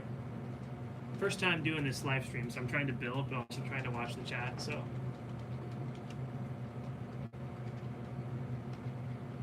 But Star Wars fan, if you have read the High Republic, I'm curious to say like what you thought of the High Republic books. If anybody's read those, and Star Wars fan, I think you brought them up, maybe. I've heard people definitely like them. The one thing that I've been keeping up with like some videos about them. The one thing I'm not a huge fan of is the fact that they set it so close to Phantom Menace, and I haven't read the books, but apparently there's like not widespread use of hyperdrive yet, which to me is confusing because that means if they ever bring the Old Republic back into canon, they don't have a lot of hyperdrive knowledge yet, which to me kind of sucks because the old cinematics that they used to put out had a lot of hyperdrive usage. People were jumping all over hyperspace. So that was the one thing I was kind of not sure about, was the fact that they made hyperspace like this kind of not really this thing that was discovered yet. That was something I was curious about. Because I'm wondering how they would do the Old Republic then, if hyperspace isn't a huge thing yet. Yeah, 91st for Windu's troops. Yeah, that's the new Legion. Commander Pons, rest in peace. He's one of my favorite clones. I love Commander Pons. And then obviously the Bad Batch episodes, we see some more of his 91st troops. Kanan Comic Art, yeah. So, News. Sorry if I can't pronounce. Is it News or I'm really bad with chat names. My apologies. But shock trooper that specialize in airborne warfare. Yeah. Yep. Third Sky Corps. Yeah. Yep. Which that's something I always found interesting was what George did with his military units compared to real world military units, and how he kind of took some inspiration, or how like sometimes the scale isn't quite there. Like if you think about how many clones would actually be needed to try to take over a lot of parts, like planets, an entire planet, you need so many clone troopers. And then in episode 2, like they only say there's 200,000 with a million more well on the way, and it takes a while to make them. I feel like there would just need to be a lot more clones than what was portrayed, but that's all right. I still love it. The High Republic is good. I really like them. Star Wars fan says hyperdrives aren't common. Okay, I gotcha. That's what I was curious about. Just because I wasn't sure how this would affect like Old Republic if they ever brought that back, which they should. I would love to make an Old Republic movie. It's got like best potential, or a TV show. Large scale Sith vs. Jedi, Lord of the Rings style. They haven't done it yet. They haven't done it yet. It's quite tragic.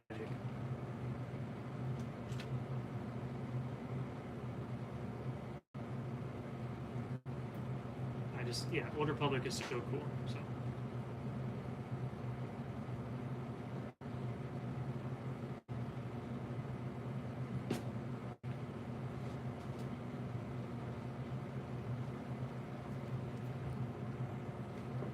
Sorry guys, I just might have to plug in my phone in a second. Sorry if you couldn't see what was going on. Sorry. Let's see, where were we? Okay, High Republic is good. 187th top 5 legions. Yeah, 187th is cool. How cool would it be to get 187th Lego figures? That'd be really cool. They probably wouldn't, but that would just be kind of cool. Republics, back to spray tanks are still a new thing. Okay. Term shock trooper is very loose. Use it for a door feature. Okay, I gotcha. Yeah, because Cara Dune in Mandalorian is also apparently a rebel shock trooper or something like that.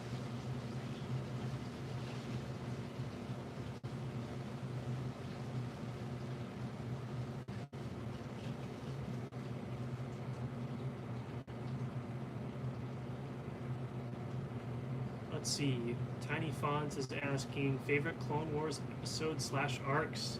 Uh-oh. So many good ones. I'm just going to plug in my phone real quick, guys, so it doesn't die on us. So camera's going to shake a little bit here. My apologies. Plug this in.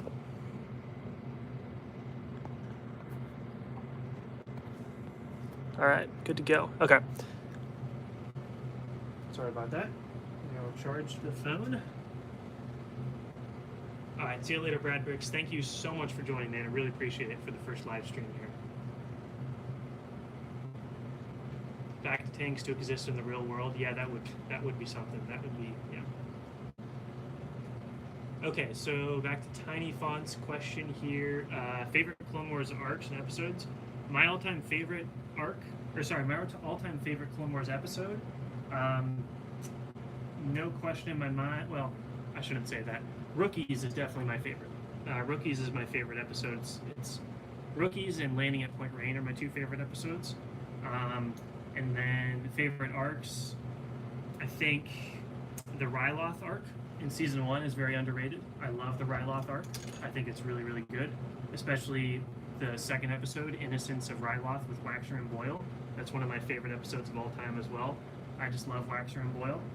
Waxer points what it said, Boyle's point. I just love Waxer and Boyle. I think they're so cool. Arcs, what do we see? Ryloth, Geonosis is also really good, and then obviously Umbara is great. But yeah, definitely favorite episodes are Rookies and probably Landing at Point Rain. Rookies is just, to me, I just love Rookies so much. And of course the Ahsoka arc is also brilliant, but and Siege of Man. There's too many good arcs to count. There's just too many. But for definitely Rookies is my favorite episode. Rest in peace, Heavy. Just a great episode.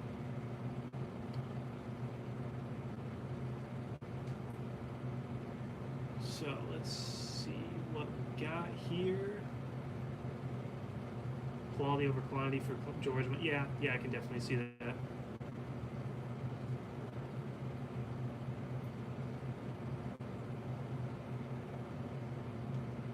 High Republic is 200 years before Phantom Menace. Okay, that's kind of what I figured.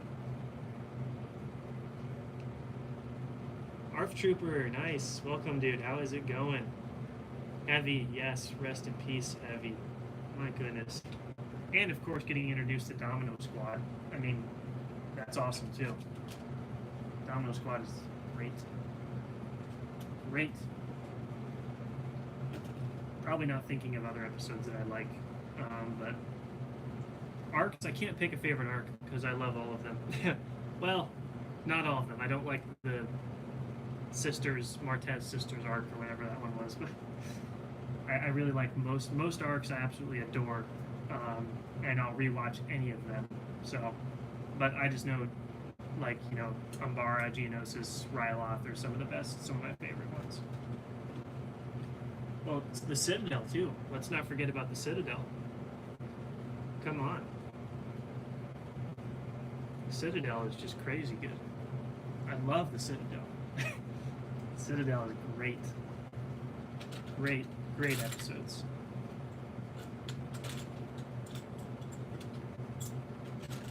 Alright, so it seems that I have run out of 1x2 dark gray plates. All my other 1x2 plates are on my landing pad, Project Nightfall mock. And on a different, that Samurai mock in the background that you can't see anymore because I zoomed in. I'm gonna have to go start grabbing them off of that. Let's see. Umbara makes me cry. Yeah. Actually, I have a funny story about Umbara. So Paul, who I've mentioned a few times, my collab partner, we watched the Carnage of Krell episode together. And I remember we got to the part where the clones fight the clones, 212 versus 501st. And I remember at first you don't really know what's going on, and then you slowly start to figure out kind of what's going on. And once I figured it out, I started screaming and like, no, stop, you're shooting at everyone. I got really sad and almost like started crying. I was so upset. I was like, guys, stop shooting, everybody stop.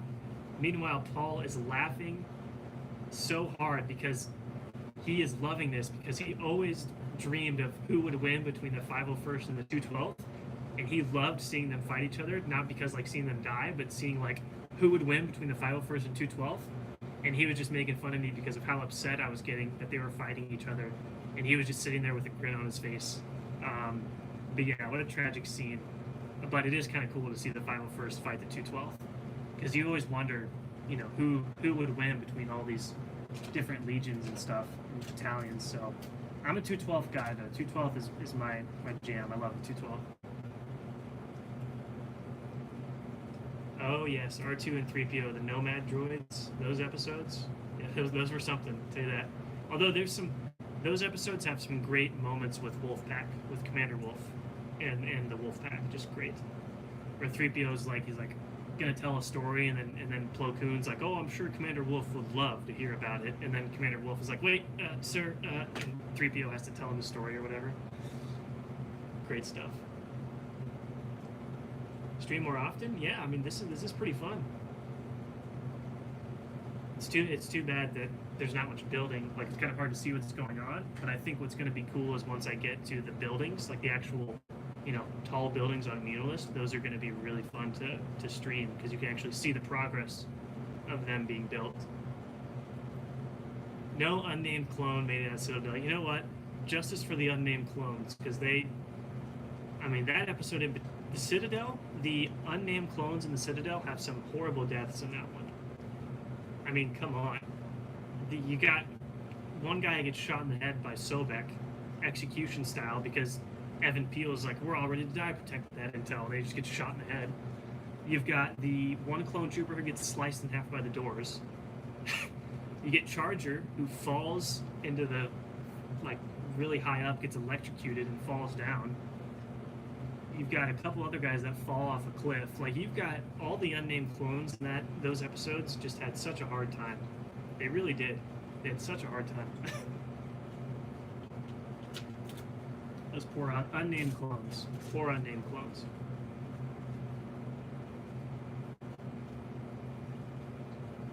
Oh, you're right, Crystal. If Rex and Cody meet each other in the Bad Batch, that'll be it right there. That's why Bad Batch is like what I'm most excited for, and I hope they take advantage of all these interesting story opportunities. I really hope they do, because you got some great story opportunities with the Bad Batch show. Not with the Bad Batch characters in particular, but with, like, you know, Rex and all these other clones. And the clones in general, some great stories you could tell there with Bad Batch. And Cody, we've always wanted to see what Cody did after Order 66. So I would love to see Rex and Cody meet each other. Like, what is Cody... What do the inhibitor chips do to clones over a long period of time? Do the clones even remember killing the Jedi? Does Cody ever feel bad about what he did? Or do the chips just kind of, you know, they don't really, they had to do it, you know?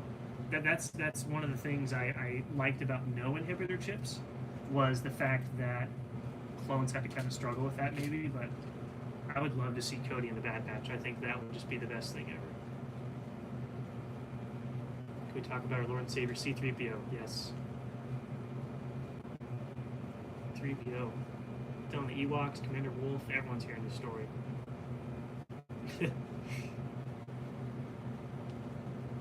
Citadel arc is scary, yeah. And Tarkin, great introduction to Tarkin. And Anakin kind of talking with Tarkin, some great stuff there. Yes, tiny fonts. Dirge is canon now. I'm going to pick up that comic when it comes out for sure. I'm very curious to see what exactly they're going to do to his character, because he's so OP. He basically can't kill him in the 03 Clone Wars. So I'm really curious to see what they do with Dirge in the comic, because I can't imagine they make him as powerful as he was in the 2003 Clone Wars. I can't imagine that's what happened. I feel like they're going to make him less powerful. But it's cool because it's also good for Munnilinst, this build, because people are going to be like, Dirge, Munnilinst maybe, and the 2003 Clone Wars is going to be on Disney Plus now, apparently, in like a month or so, or two, I don't remember. So it's all really exciting stuff, and Dirge is awesome. Yeah, exactly, like showing some PTSD for the clones, because you also got to think, it'd be cool to see them like, almost as if they know what they did, but they don't exactly know. So they're kind of trying to figure out what exactly they did, you know? I just think, seeing them dealing with post Order 66 would be cool. Our Trooper says Cody helped Anakin and Vader hunt down and kill their main Jedi. Yeah. I think, so I did a stop motion last, let's see, when was it? Last April? So, a year ago. And it was an Order 66 stop motion, and I had Commander Cody in the 212 with Vader, trying to hunt down Jedi or whatever, or they were trying to fight Jedi. That to me is the most tragic outcome for Commander Cody. Not only did he have to kill Obi-Wan, but he has to keep working with Vader to kill other Jedi. To me, that would be one of the more tragic fates for Commander Cody.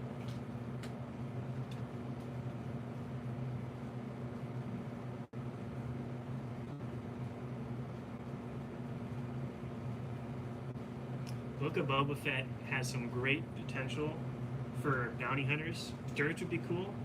Not just Dirge. Cad Bane, if they say he's still alive. I know Boba Fett and him had a duel, and we don't technically know if they're counting that as like official canon or not.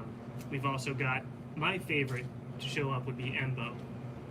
If Embo showed up in the Book of Boba Fett and his little dog, that to me would be the most exciting idea, would be Embo showing up. Embo to me has always been one of my favorites. I love Embo.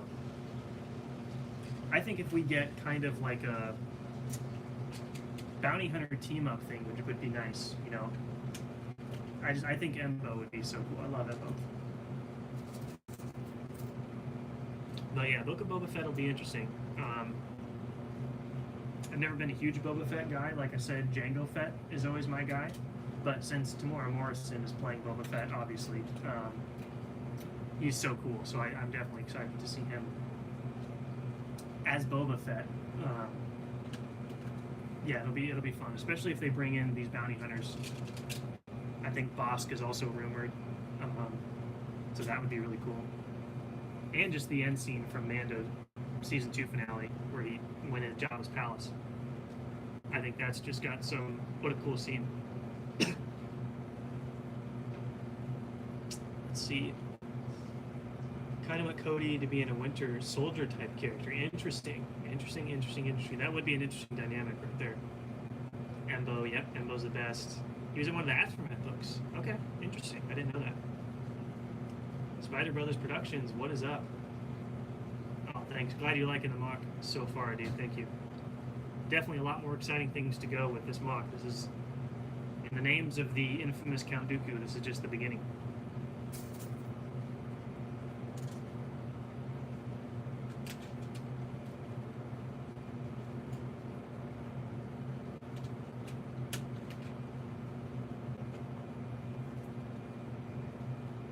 I never read the Aftermath books. I've only read, like I said, Dark Disciple was my favorite because that was essentially Clone Wars scripts turned into a book. So that one is definitely my favorite. I've got my bookshelf right over there, so I'm just kind of looking over there. Rogue One Catalyst, Battlefront Twilight Company, Lords of the Sith, that was a great one. So I've really enjoyed the new canon books. At least the ones that I've read. I know there's a lot that I've missed out on for those books. I didn't really read a lot of Legends stuff, so I've been able to actually keep track of stuff now with new canon, but I definitely want to, one on my list of reading books for Legends, I really want to read the Darth Plagueis book. I've heard that one's really, really good. Darth Plagueis the Wise.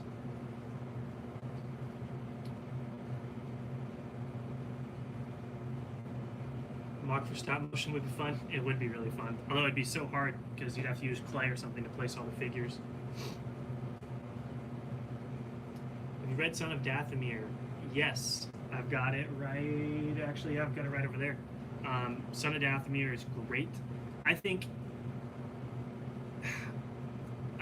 well, I shouldn't say objectively. I think if we would have seen the Son of Dathomir fully animated, I think it would have been, might have been the best arc. It might have been the best arc. Just because of how much stuff happens in that book, in that comic, I think it would have been the best. I'm also surprised they didn't make it for season 7 of the Clone Wars because it has so much vital information of what Maul did after Palpatine captured him. And they just kind of skipped over it. You know what I mean? I just think, I really wish they would have replaced the sister arc in the new Clone Wars episodes with the Son of Dathomir. I think there's so much information for Maul, not even Maul, Palpatine, with what he does with Mother Talzin. And you get that answer of why Palpatine kept Darth Maul alive. Not to mention all the good action scenes. You see Grievous fight Red Maul Super Commando Mandalorians. He fights them. You get Red Mandos versus droids. You get Mace Windu, Ayla Secura, I forget who else is in there, but they all like fight Maul and Dooku as well. Like it would have been, Cody was there too with the 212. Like it would have been one of the best arcs ever. It would have been one of the best arcs ever. And it gives you background on a lot of the crime syndicates, and some of them tried to leave, I think, if I'm remembering correctly, because they were upset with Maul. Just so much good stuff in that comic. It's a shame it never made it in its true form.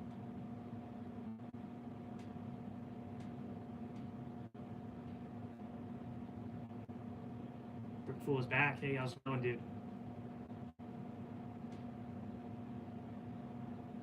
Maul and Ventress are half siblings. Oh gosh. Oh gosh.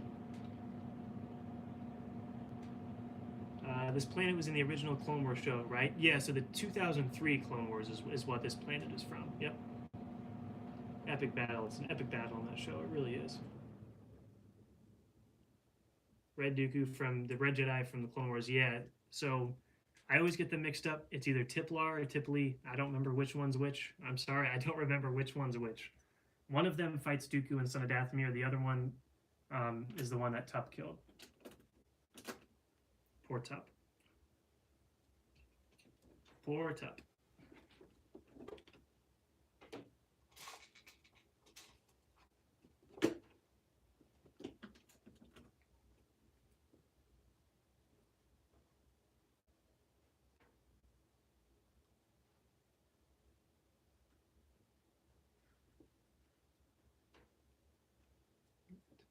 Yeah, to me, what Dark Disciple did for the character of Ventress, it's also a shame that that story never made it in animated form. Because Ventress has one of the best arcs in that book.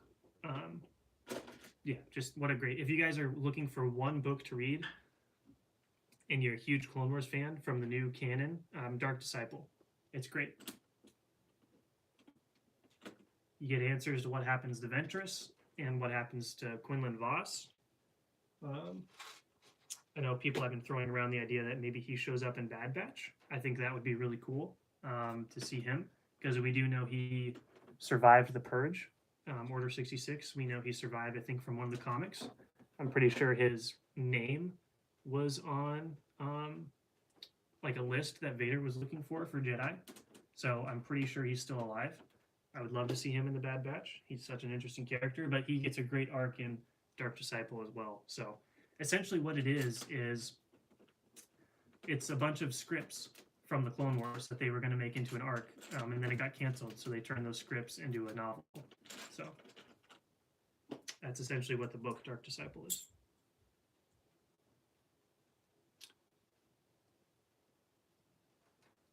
Yeah, and I'm sure we're going to find out what the Republic planned to do with the clones after the war. Yeah, I imagine they would have kept them around as like peacekeepers, essentially.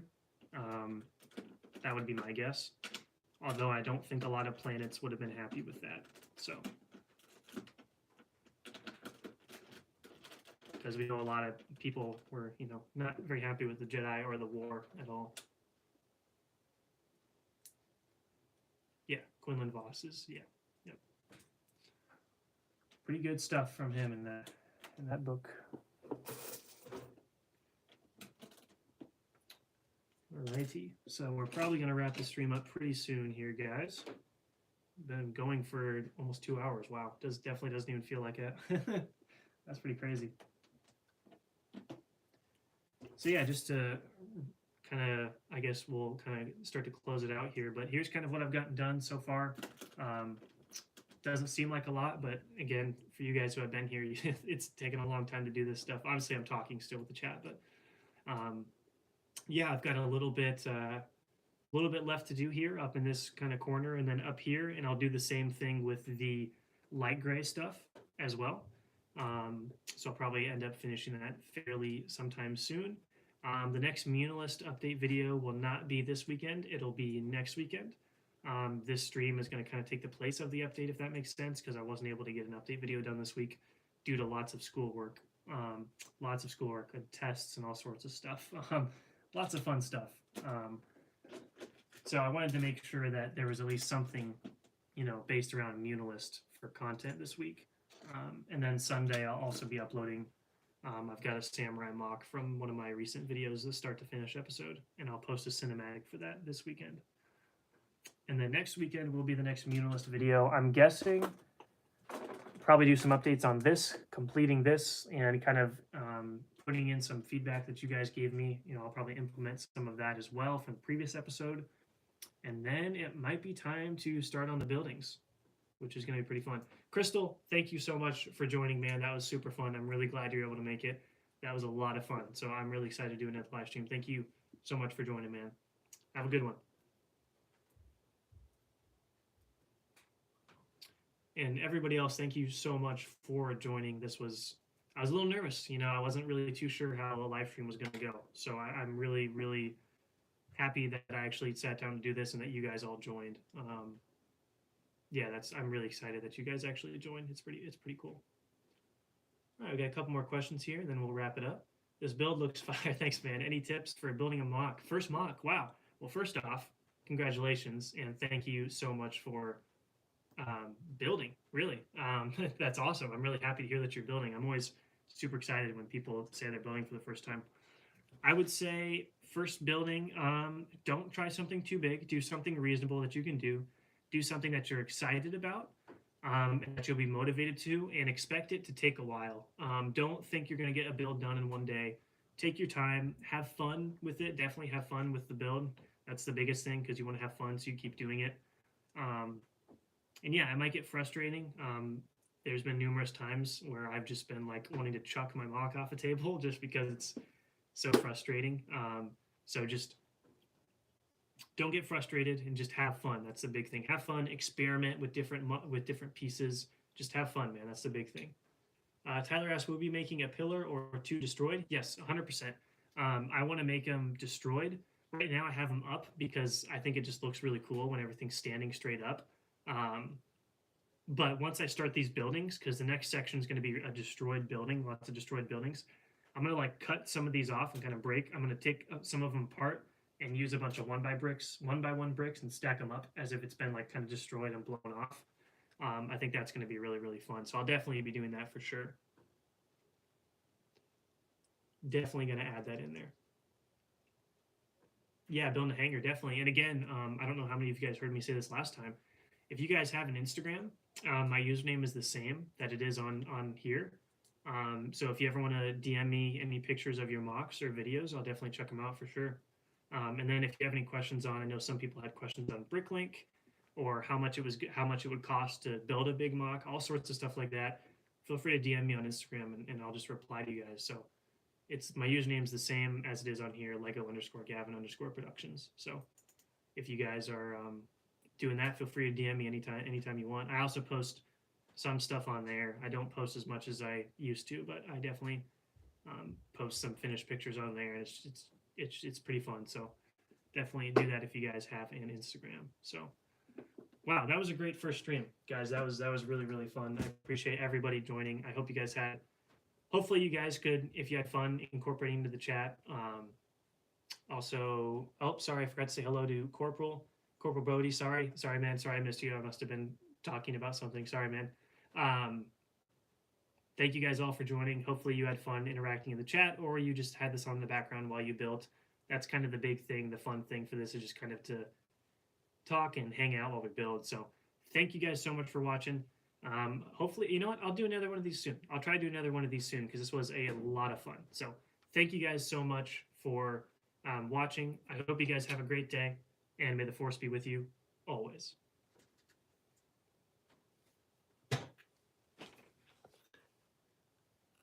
All right, see you later, guys. Force be with you.